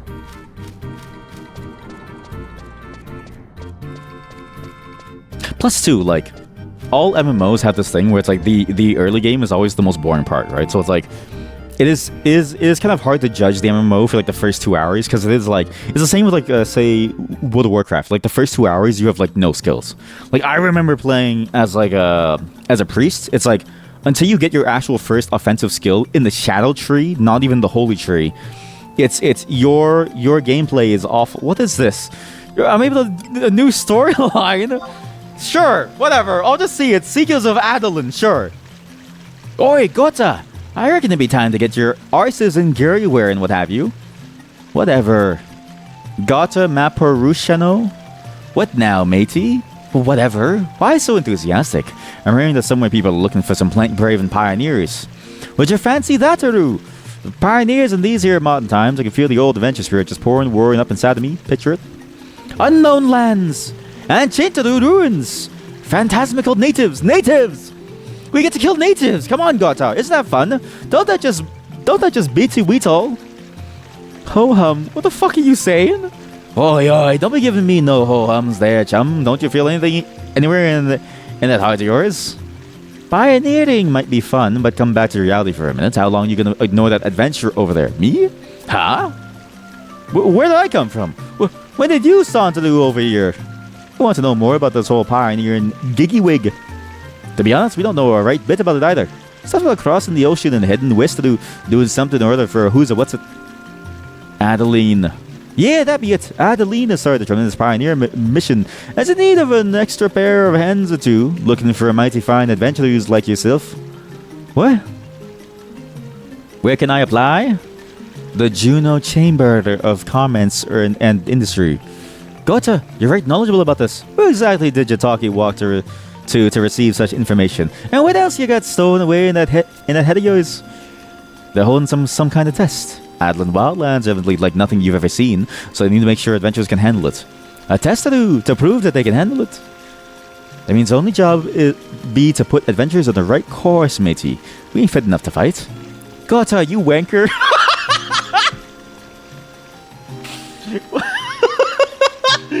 I'm going insane. Gota, you wanker. That's why I be telling you we got to keep training. Fucking wanker. This is amazing. This is the strangest. This is absurd. Slow. Stop. I found the pray button. It's O or something. I don't know. Like O keeps on making me pray. Oh, somebody went to learn a new weapon skill, didn't she? Very good. I can see that by the twinkle in your eyes, you've already used some poor unfortunate creature, but I'll explain just a bit more. Whenever your TP reach 1,000 or more, selecting abilities and weapon skill from the menu will say a list of you need 1,000 TP to use your skill. The deadly thing is capable of rendering massive damage on enemies. Well within the adventure time to learn the master them. But the way, refresh to receive items of the monster's fought. Yes, if you're lucky enough to come across any beast seals, make sure to hang them. They may be paid easily. Okay. Reminds me, another lesson better soon learn. As you will come out of crystals, such as earth crystal fossils, the truly valuable versatile. They include very never certain rewards, but selling the remind you just a few. For now, also the trading seems to be like an open system, so you just trade things and you get gil for it. I wonder if you can trade things and get items for it back. Okay, so without explaining more about another one of these names, the role to play in this. But first things first, you can roll to include a bird egg, a pot of honey, and a water crystal. Thank you. Now, using a water crystal will bring up the synthesis. Once they select the bird egg and pot of honey, all the remains select the OK. Synthesis will commence. You find the crafting process will never begin, so the reagents you selected not form. Also, even when the materials are correct, there's also a chance the synthesis will fail. One of the create as Yep, no, can place the auction house for sale. The auction house is an ultra consumer venue. You know, a ton of pictures of wares. Okay, sure. My words don't continue just the vast clinical. You're one of the simplest here for eyes. We're allowed to cover. Yes, I'm with you. Please speak faster. And that brings us to the next assignment. Someone in this great city lies or a nation's auction house. Seek it out. Report back to me. You need to worry about going to an actual purchase. Simply examining. Holy fuck. The text is so slow. I don't know about you, but when there's no voice acting, like, I start to get very impatient. And I know I shouldn't be getting impatient, but, like, my god. Does it take forever to get to the point where we can actually, like, hear something? Okay, let's combine these. Synthesize the bird egg and the honey. And you make what?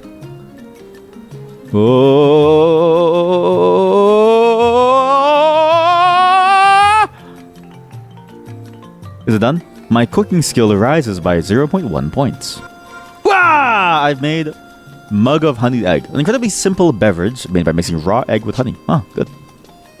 So, this has an open crafting system and an open trade system. So depending on who I give items to, they may even say different things. Like, can I just give Salel something? Salel, I'd love to give you my extra glove. Let's trade with Solel my extra glove. Okay, because I have 2 brass things. There we go. Okay.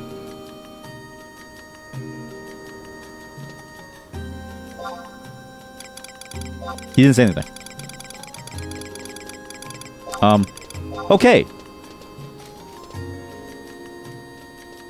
I guess some NPCs do not give a shit. I guess some NPCs don't give a shit. Okay, well, I mean, I was thinking maybe it had that, but no. I mean, but it did work for the first person, so. And they did give me 50 gil, which is nice. Also, you need 600 gil to start your quest. How hard is it to make money in this game? So, but there's an auction house that we need to find. Okay. Auction house. Wide scan. Change map. No. Which of these? South auction house is over there. So that's the south auction house. We just need to examine it and we check it out. We can go here, take a left over here, and we can go through the bend and hold left, and then we get the auction house. Okay, gotcha. I'm curious to see how much further this goes, and like when the magic of the game hits. It's starting to hit me, but it's also kind of like, I don't know how to say this. I'm like slowly getting immersed into the game's atmosphere, but it does just make me want to play Dragon's Dogma 2. Like, it's sort of the way to explain it. It's like playing this makes me want to go back to playing Dragon's Dogma 1 and 2. Versus necessarily staying here. Hello, Momo Paradise. Okay, I just look at the counter. Sure, auction counter. View all merchandise. Bid. Weapons. What do you have? Greats, hand to hand.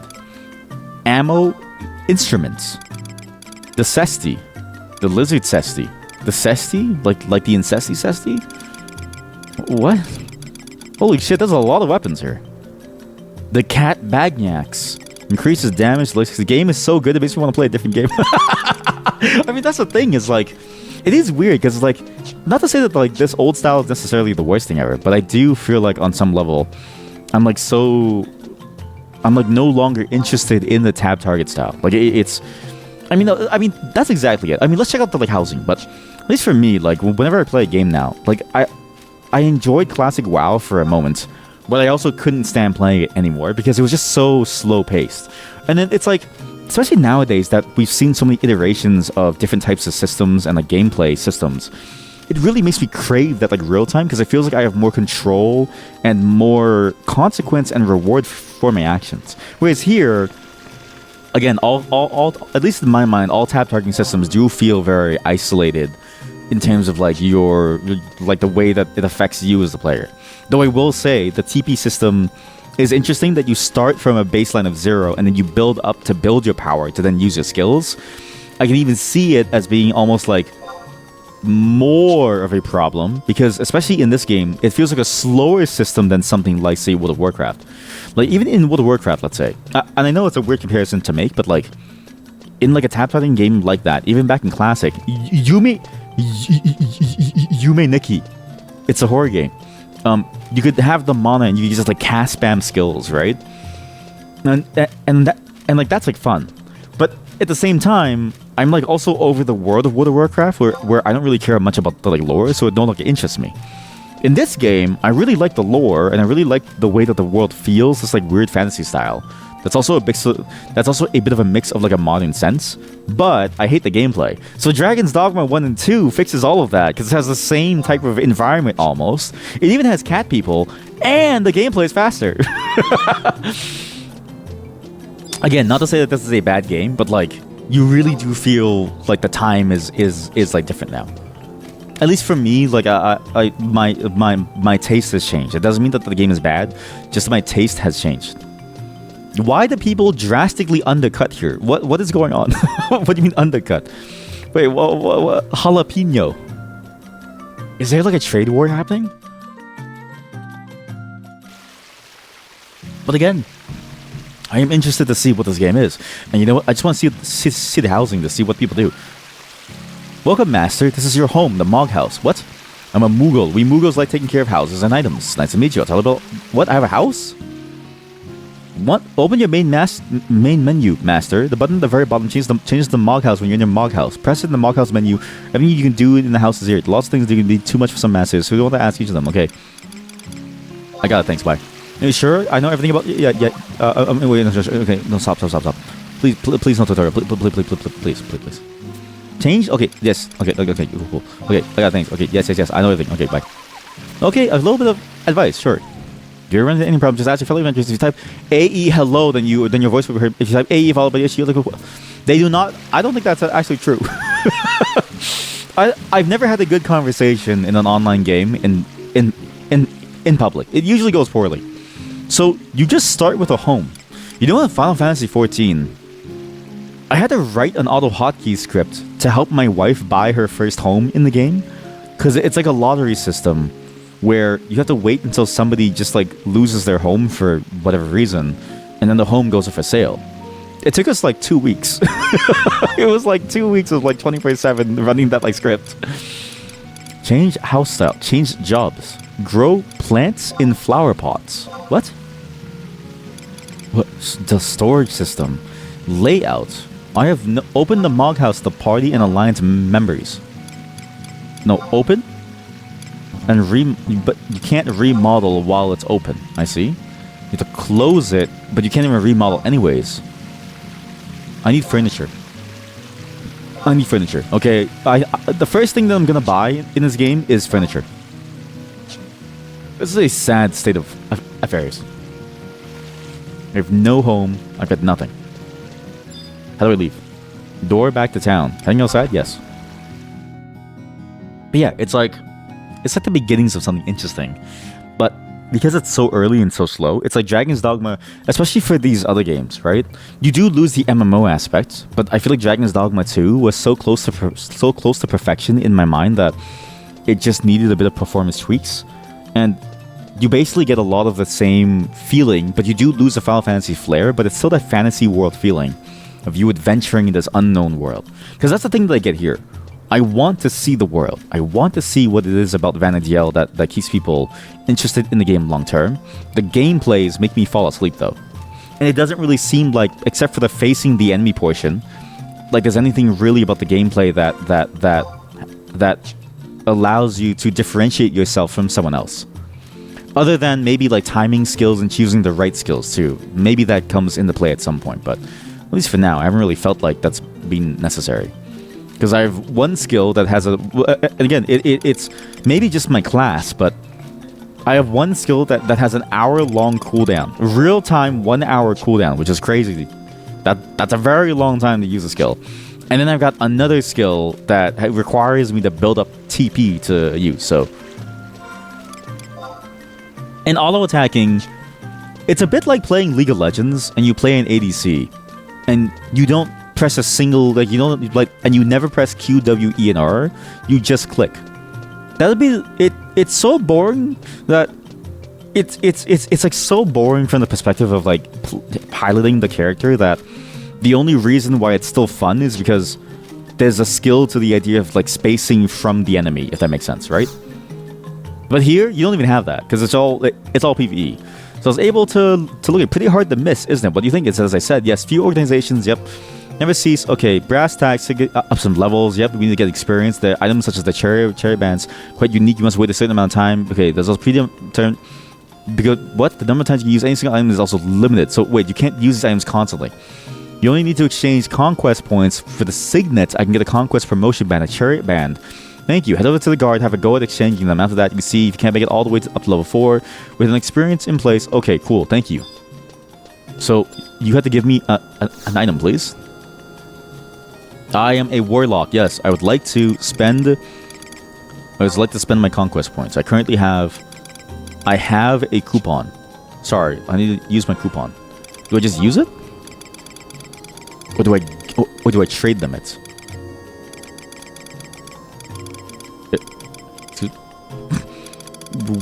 Where's my coupon? Where is my coupon? Please. Hey. How about I just go ahead and buy it? Sure. No, oh, oops. No. I already had the signet. Sorry. Okay, this is painful. Sorry, click. Okay, thank you. Yes, I would like to spend my conquest points. Yes. I'd like to common rank all items. Scroll chariot ring. It's free. Yes, I'd love this. Experience duration. Holy shit, 75%. Due to a special nature, you only purchase or recharge once until tally is performed. There's a tally? Wait, I'm assuming it's like a daily tally point where you have to wait until it's done, and it resets at a certain time at the bottom right there. But it's possible to fully recharge by trading to one of the nation's guards, including Outpost guards. One charge requires 50 points. So, in the time of the Great War, it's possible to have the item recharged in exchange for allied notes. That's a reason to become commonplace in the Near East, but you need Imperial standing. Yes, purchase the item for free. Thank you. Okay, bye. And I'm assuming I use this, and he said to come back at level 4. So, okay, I didn't use it. How do I know? I don't use it. I wear the ring. I wear the ring. Okay, I wear the ring. And now how do I use it? Okay, now we have 3 abilities. We're slowly getting there, and I just want to point out here, one of the abilities that it gives you is an experience boost to get you beyond the boring early game. It's entirely designed to get you past the boring early game. Let's eat something to give myself more attack damage, because I'm going to need it now to beat things up. Let's eat a Mandragora bud, because what does this do? Muddy bar tab. Sorry? List of items consumed at a tavern. What? So, how do I know what it does? Okay. Abilities. Job? No. Weapon? Combo? No. Items. Ah! Use on me. I'm using it. I've now got EXP boost for 72 minutes. Or was it hours? I don't actually know. 6 Mandragora, so I need to kill 3 left. Because I killed 3. Alright, we're getting somewhere, chat. I think in all this time, we've only been in combat for maybe 10 minutes. It's mostly been reading. Yeah, see, it's the only thing about tab targeting games that I just can't get used to anymore. We're like, there's no control over what happens, really. Like, it doesn't matter if I move back and forth. And maybe, but this is what I'm hoping for. I'm hoping that later on, the enemies get more complex in the way that they move. Because there is a mechanic of, like, you have to face the enemy.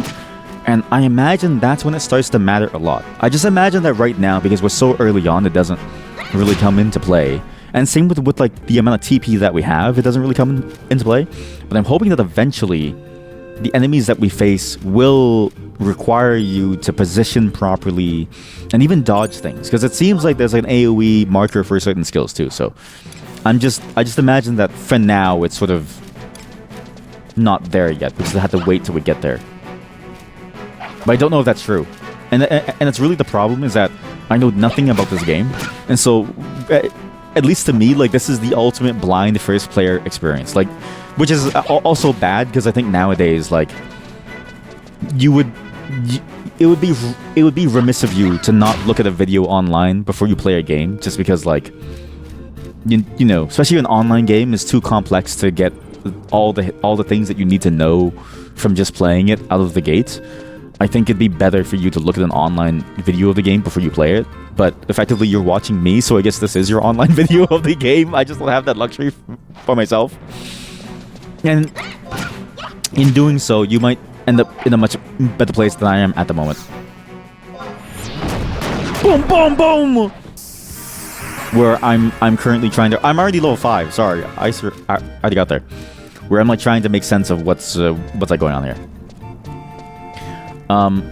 And it's just an online game thing. I think for MMO specifically, looking at gameplay videos of it is better, because so much of the game is locked behind that, you know, arbitrary point of like early game, end game. And, you know, over time, I think MMOs always build towards the end game at some point. So the requisite time has not passed since you will not... So I'm done, but I won't be eligible to... Do you think there's going to be another cutscene too? Because so far, I've been going through the expansions like that, like lightning speed. Really does take a while to load. Oh, it's fast now. Okay, good. Hello, I'm now level 4. Salal. Well, we might begin an adventure out of it. You've washed all the green off you. Starting for level 31, anytime you're not unconscious, experience points suffer a deduction as a penalty. You have to be more careful than here. The minimize. Go on, take it. It's your reward. It's called a raising earring. This grant you a thing called a re-raise. You have the option to revive yourself. Calling this will be resuscitated. The amount of experience points you lose will be somewhat lessened, and sometimes work the same manner as a cherry balance. Once a quick goes away, the time period. Okay, so they have a cooldown on the charges. You can, as a whole, refer to as items. You can maybe recharge them, but maybe not to prove it. You can bring them even more. Okay, you have to get the hang of things. Go and fight some enemies in a Tarongi Canyon. Beyond the northern reaches of the area that we were in. Further encounter with Unified Prowling.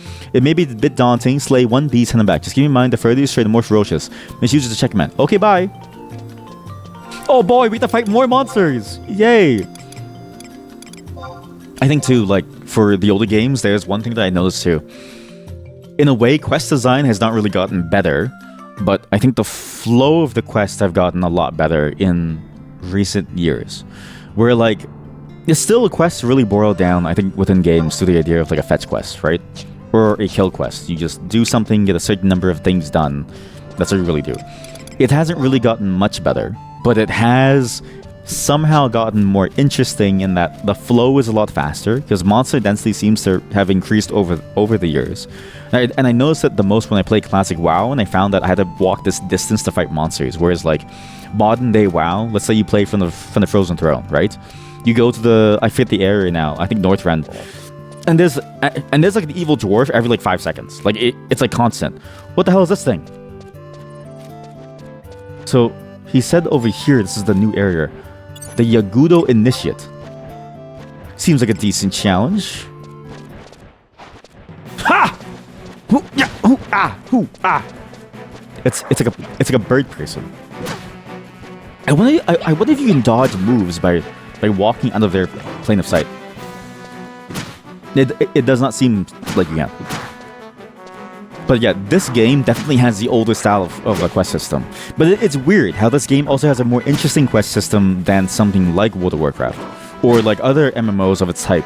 It's actually closer to the RuneScape and even like the Guild Wars formula, where it's more about like reading and taking in the information that you have and finding your way through this world. It's actually much more like freeform in that sense, which I do enjoy.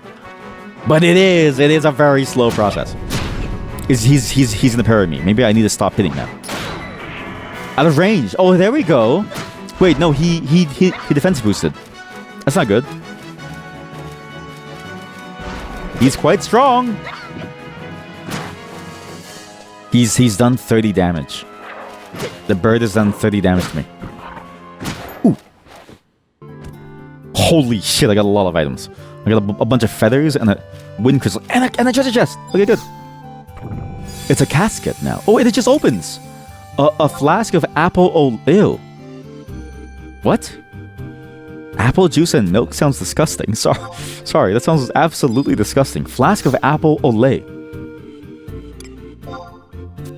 Okay, yeah, is that a real thing that people drink? Apple olay? Apple olay. Holy shit, is a carrion crow gonna eat the body? Wait, O in French? I forget what it means. Apple at milk. I think it ate the body. So Carrion Crow, you're a new monster. I only need to kill one monster, right? But I just want to try some more. Ooh. Yeah. Oh, yeah. Ah. I do 13 damage. Wow.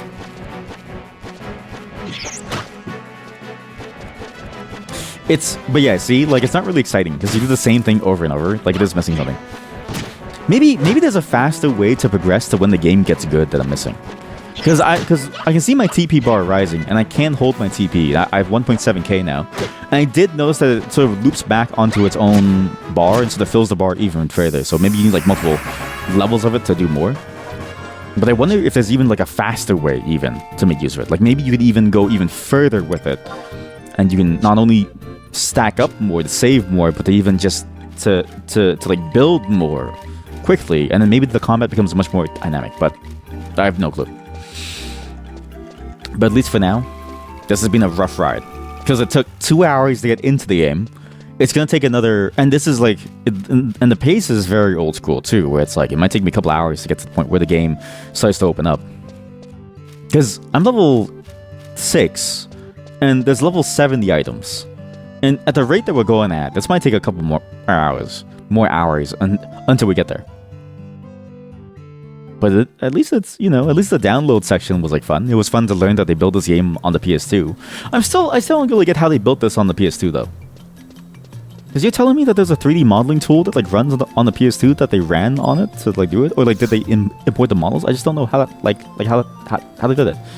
That was not the Tarongi Canyon. Okay, so the canyon is even further away, beyond the northern reaches.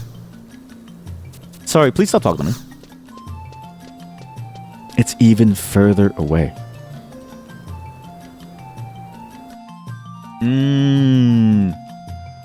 I get it. This whole area is East Saruta Baruta.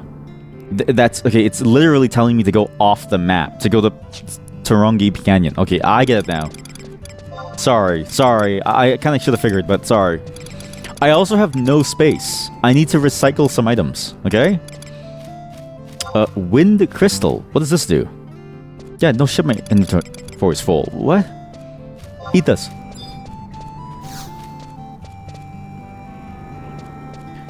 What? I spilled the drink? The mug of honeyed egg fails to activate. But what do you mean? Eat it.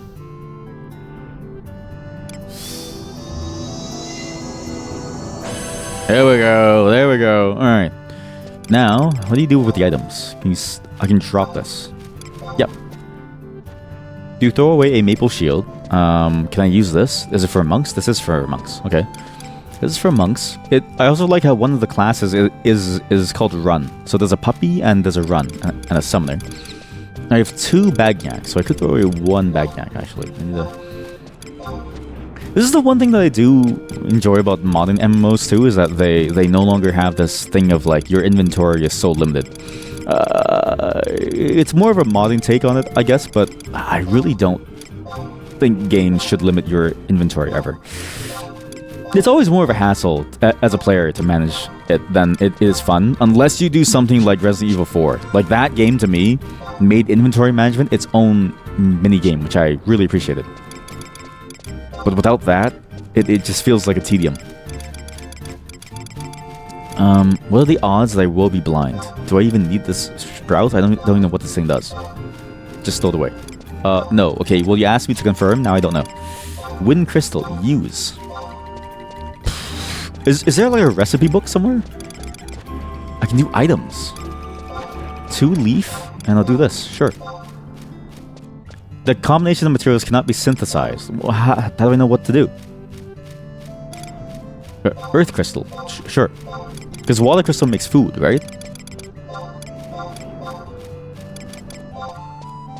Synthesis cancelled. How do you know? Is there a way to see what this does? Link shell. Search for other players. Monstrosities.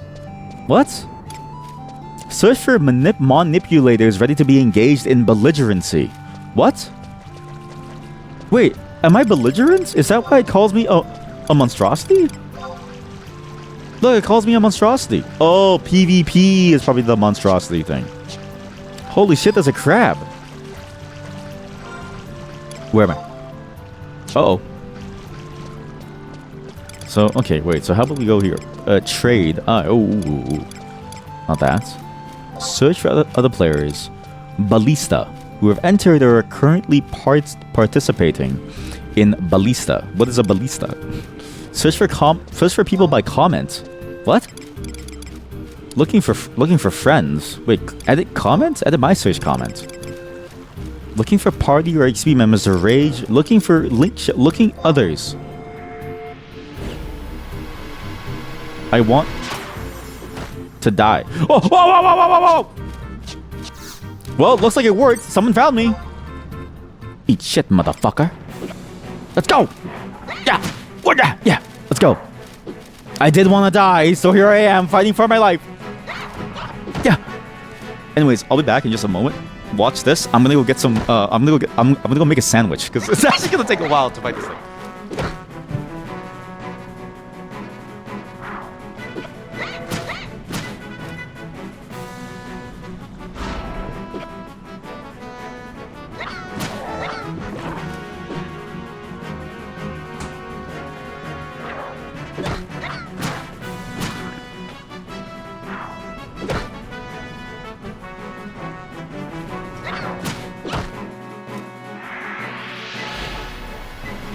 Now this is an MMO. Back in the day when you'd be working from home with your giant phone and your 3,000 kilogram laptop, and you'd be playing Final Fantasy 11 on your fancy new, home internet dial-up line that would have costed $200 to set up, and they had to drill like a new line to your home because it wasn't common back then.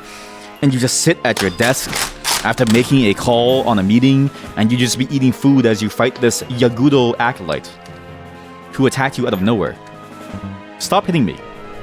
Oh my god, he's still attacking me. Oh god. Need potion. Use the potion. Oh. We have to kill Scribe. Kill him. Abilities? Weapon skill? Combo. I'm poisoned. Uh-oh. Combo. Ready combo. There we go. Oh! I live once more. Okay, I'm gonna go for the blue chest first because that seemed cooler. But yeah, this is true MMO gaming. I've never known MMOs to not be this feeling of you just kind of just do everything very slowly, and you just kind of eat or read. I've actually never known a person who plays an MMO who doesn't also eat or watch videos at the same time. They all are kind of made to be AFK games in a way. It's actually idle games are really MMOs without the social aspect. First digit is even. Sure, okay. Attempt to unlock it. I bet you it's 28. Less than 28. That's really good. We actually found it very quickly. So it has to be 24 or something. I don't know. 22. So yeah, here we go. 24. We're getting closer. Enter combination. 24. Greater than 24, less than 28, 26. Then we'll know for sure. 26. It's 25. That's binary search. This is funny that they do this as a main mechanic, because it's just more tedium than fun. Okay, what's inside the chest? A spool of cotton, a beast coin. Sure. The Yagudo mint this bronze currency. Sure. Oh, one thing that I do enjoy about this game, and why it makes me think of Dragon's Dogma as well, is the fact that except for the consumables, every item has a system of you need to figure out what the item's for, which I do enjoy. I really do enjoy that aspect of these other games where it's don't really know why you have the item, don't really know what it's for, but when you figure it out, it opens up whole new avenues of playing the game. Maybe you have a new weapon you can use, or maybe you have a new effect that you can cast on yourself to make it easier to fight. That's the one thing that this game has going for it, is the exploration aspect is good because it's so simple. How do I sit down and rest? How do I rest? Edit macro. Maybe just type. Maybe just trust the magic. How do I sit down and heal? How do I chat / rest? All right. I guess I just stay at 29 health. I guess we just die. What is that? Oh, that's disgusting. What? Is that how you rest? Why does he pray? How do you heal? Wait a minute. No one taught me how to heal in this game. They all taught me how to fight and survive, but not to heal. And I've been ambushed by a scribe as well as an acolyte. This is bad. So, but you can't type / rest. So it's not like that system. What do you do?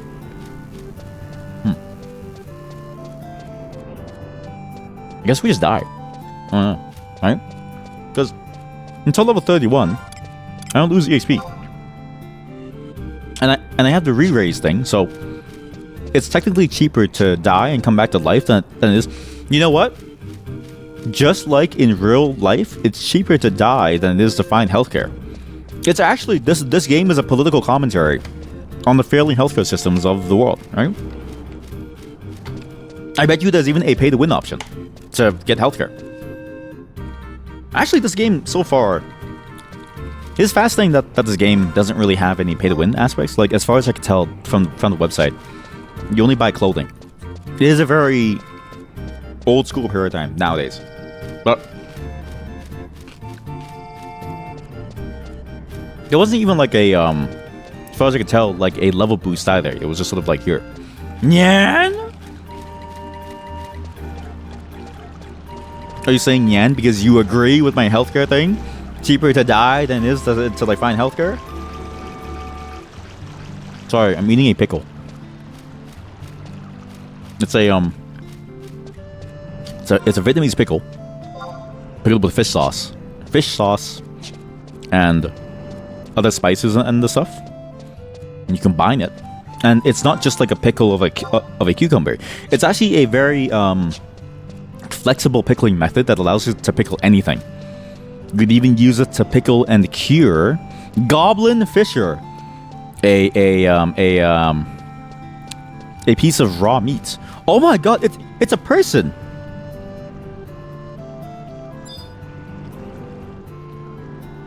Hello, tiny one.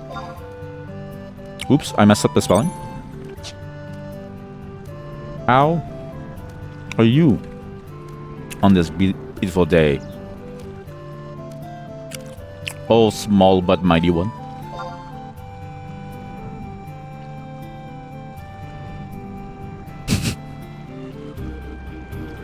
I'm being ignored. They're ignoring the hot, sexy cat girl. Alright. Goodbye. Oh, quiet one. Getting isekai is much cheaper. You went away for a bit. Oh, oops. Isekai me, please. Oh boy, I got isekai and now I'm in the world of Final Fantasy 11. Yep. So far, interesting game, but definitely from a different time period. Which I mean, I knew about coming into it, but I was curious to see if maybe they updated it. But to know that this is the first year that they're going to update it, that's fascinating to me. Like, because again, up until now they've been working planar rift. The hell is this? Your presence does not seem to elicit a reaction. Like, to know that they've been working with the PS2 dev kits the entire time, that's a fascinating problem to even have, where like all their tooling and all their workflow is built around this stuff. So it kind of makes sense that the game has stayed the same, because maybe they didn't have any real way to like, you know, develop stuff for the game on a deeper scale. But even then, you know, it makes sense why they kept it the way it is, because you just don't want to change it, right? Like it is a game of its time, and I do see the appeal of it, but it is hard to stick with if you're not doing this and you enjoy tab typing. Is this game online? It is. You know, one of the first ever Final Fantasy. I think it is the first ever Final Fantasy MMO. What other online games were there? I don't know.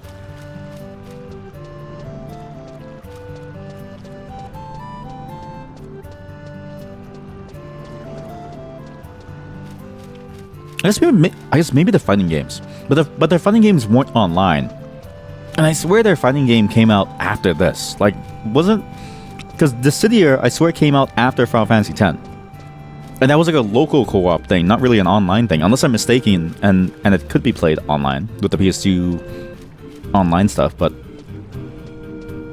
yeah, I think this is like the first online Final Fantasy title. I'm just trying to remember what other titles that they've had that were close. Also, this is a really long way away. But, and this is the thing about this game too, is that because it's so old, right? And this is a problem that all MMOs have, which is why I'm very sort of like patient with the game, is because the real joy of an MMO is with other people. A social element adds a lot, but it has the disadvantage that its player base is very, very like deep into the end game. So they're no longer in these starting towns. Like everyone that we've seen is, I don't even know if it's real people, but there are new accounts being made playing, walking around. But aside from me, I'm the only person who's like said hi to someone. So presumably we get more interaction, more party play, more interesting scenarios as we get to the end game, because that's where everyone is waiting for new players to catch up to that point. But again, because of that, the early game just feels empty. I've actually been thinking about this, and I have an idea for an MMO that I really wanted to try out, because it seems like production costs could be low. An MMO based around the idea of a single map. And I know it sounds crazy, because it's like saying science-based dragon MMO, but signposts. Torongi Canyon East. But the idea of an MMO that is a single map to almost like alleviate the issue that is here of never having enough people to play with. And I've always thought that that'd be a fun concept, because like, imagine you have a single map, and then the maps that you go through are very small. And I was imagining it almost like a dungeon crawler, where it's like everyone had like the next level unlocks. You have to like unlock the next level by beating the current level, but the levels are small, very very contained, and the town is really where all the social interaction happens, right? People party up. You have to go through each level to like get to the end. Once a level opens, the next one is like there. You can build buildings in between, like trade stalls and stuff. And then when you're done, the final level, the whole thing resets, and you have to start back from square one. But you get to keep things in between iterations.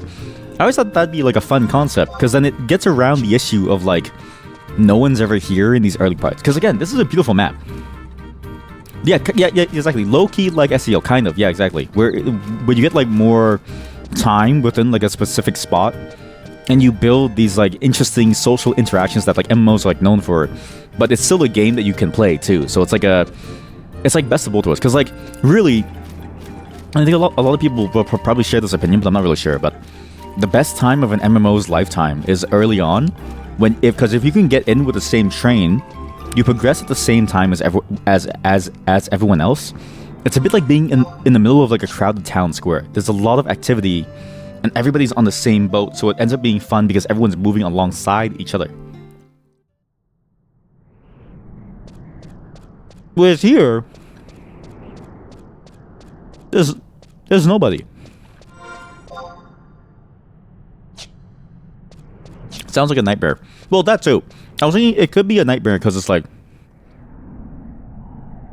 what the fuck is that? Cavernous Maw. Holy shit. What was this? Nothing happens. What? So, as an adventurer, I'm just supposed to walk past that? And just ignore it? Okay, sure. It could be a nightmare, because then it relies a lot on people talking and stuff, but ideally, I think if the number of levels are small enough, and if it's complicated enough to get in, and there's enough like social gelling that has to happen to make it work, I think it could be good. Like, I'm thinking like 3 levels, 3 major bosses, very hard boss fights, requires either coordination or a very high skill. Open PvP, just to like, just to throw people in there. And then you just kind of make sure that like everybody has the ability to like do anything. Might be interesting. You go back to town, you like grab stuff. Seems tough, has high defense. Let's not fight this guy. Is there an easier monster? Strolling Sapling. This place is awful. There's no one here. Like, look at this. It's so empty. And like, this is the thing that I'm curious about, is like, can you work around this problem by having more, I guess, like confined spaces for people to play in? Because again, it's one of those things where it's like too many maps and too much openness eventually ends up being that no one's there and you can't do anything. Anyways, let's die by fighting you. Let's die. Come on, let's go. Kill me. Ow. I'm gonna die. Good. I have to kill one monster. I have to kill one of these monsters. Are you kidding me? Wait, I thought I was wearing the thing that lets me revive. Isn't the thing? I had the thing to revive, no? I don't have the thing to revive? But I'm wearing the